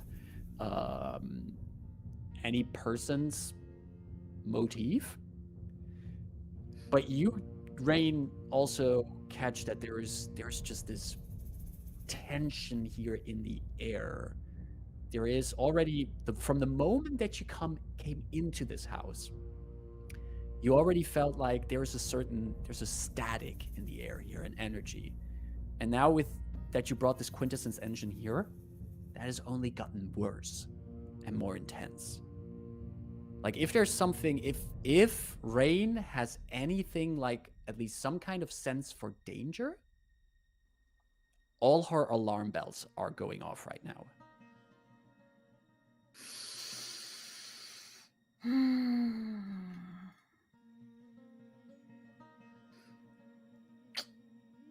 Wouldn't necessarily scare her off, though.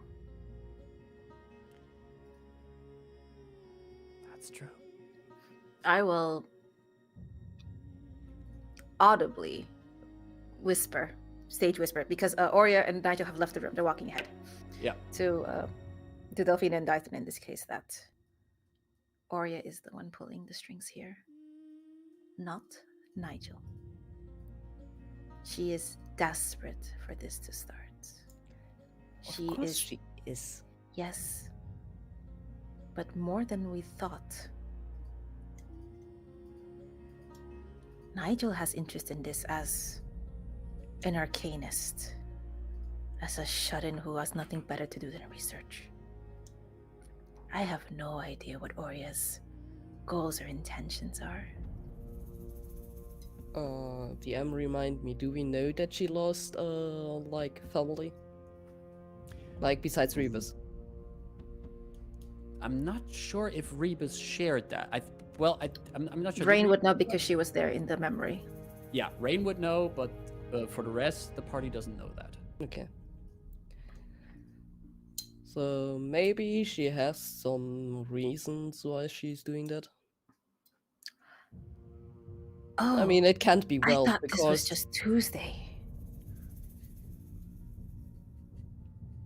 I mean, it could be just a casual Tuesday for her, but I think most people wouldn't pull off such a hustle just because it's a specific day. For the record, I pulled my hustles off on Thursdays.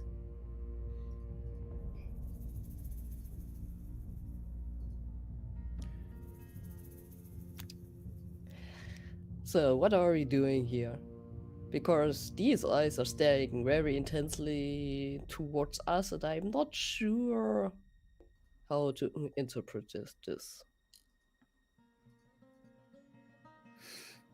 Well, these eyes are saying that if we continue forward, we might see these eyes in person outside Donvi.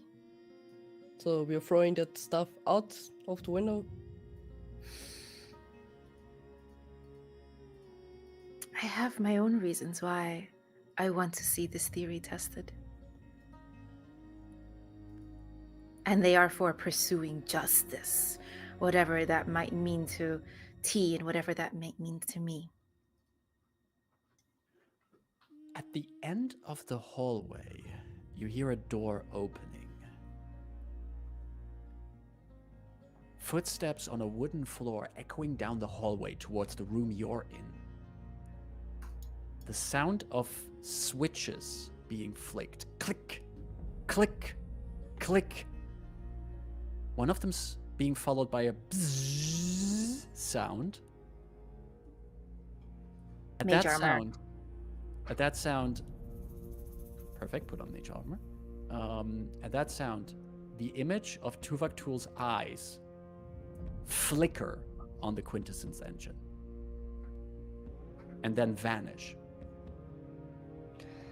Oh well, I have a bad feeling about this. And with those words, with you, all of you here, the engine between you, we're going to end today's session and see next week how this intermission chapter will end. Oh. And see how things go from there. Oh, heck. So, Okay. now brought back one more piece of the puzzle, found out that someone else might be pulling strings, helped Darian assist his favorite author. I think this was quite a way to start off 2023. Darian. Here over on YouTube, where we always stream and never Yeah, Clearly. totally. I hate this. We really should not be doing this. We should not be aiding. But like, if we did not bring these things to these people, someone else would. I mean, which is true. I don't want Tuvok Tool to be mad at me.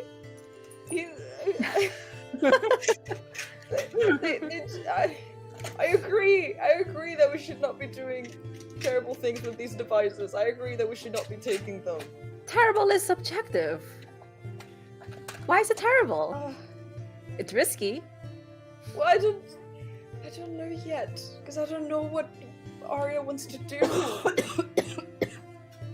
I like the point you I mentioned- I like the point you mentioned where you said, like, if it wasn't you who brought these items, there might be someone else who brings them. And I think there's an interesting tension there that all of you are aware, like, hey, there's something weird going on here, but at least you can keep an eye on these things that's happening here. Yeah, I'd rather be involved and know what's going on. But I also, have a theory about this since Oria is pulling this, and she still suffers from the loss of her children, I think. So Yeah. I think maybe she uses this as a way to bring them back. That's seems what I quite think possible. because it's reasonable. Sorry. Oh. That's a It seems really quite roundabout possible. way because resurrection exists in this world, and someone rich like that would have resources for. Not if you don't know where the bodies are. Yeah. For resurrection Well, true to work, resurrection, you you don't need- need to have the body. Yeah, If true you use resurrection true is a resurrection, really you don't high need level a spell. body. We don't know about the bodies, whether they exist or not. Yeah. Okay, fair enough. But Probably she Please. doesn't. She Let- has some. let out all your theories. This is the fun part where you can try to figure out why is she doing this. I'm just afraid for Rebus, honestly. Because they are caught up in all of this and just like, oh, maybe this is my fault. Haha. I hope that you're afraid for Rebus in the way that you can be afraid for a character in a TV show, that you're like afraid for, like, oh, this is a very exciting part still, but I'm still afraid of what's going Yeah, to happen. of course. It'll be fine. I'm sure it'll be fine. We will fine. We'll just explode. Well, that's what we're gonna find out. I'm sure I did not I'm sure my character did not unknowingly cause this whole thing to happen in a life that they cannot remember. I'm sure this is fine. And we're going to see next week how fine those are going to be. Because next week, I'm pretty sure we're going to wrap up this intermission chapter and see how that goes and how we go from there. Because, quite frankly, we're at an interesting crossroads here. I'm myself as a DM very interested to see how it unfolds next week. But until then, we will be back next week, probably for the first time ever on Twitch, as we never before streamed on Twitch, always on YouTube. Wow. Yeah, it'll be at twitch.tv/Horde of Tales. Please find us there. I'm feeling like we're breaking some laws here. Delayed This is like- flash. this is we're breaking laws here. But yes, if you stuck around with us, thank you for watching here on YouTube. We're usually found on twitch.tv/Horde of Tales, where we stream every Tuesday these games. For this week, this is our only stream, but next week we'll be back with Convergence Manifesto on Tuesday, and on Thursdays we have our first stream of the year of our 12 group run by the fantastic Amelia, running the game that she wrote herself. They are already No, in it's the- this week. It's this week. It's this Thursday. No, No, next week. Thursday, No. 12 Jan, Sorry. it says. Sorry, it's next sorry. week. It's My next fault. week. My fault. no sorry. worries. No worries. It's next week on Thursday, on 12th of January, where you should head out and look for fantastic players in the 12 game. I'm just gonna quickly go around the table, looking at Ida here. Are there any things that are going on in your part of the interwebs, or anything I might have forgotten about Horde of Tales?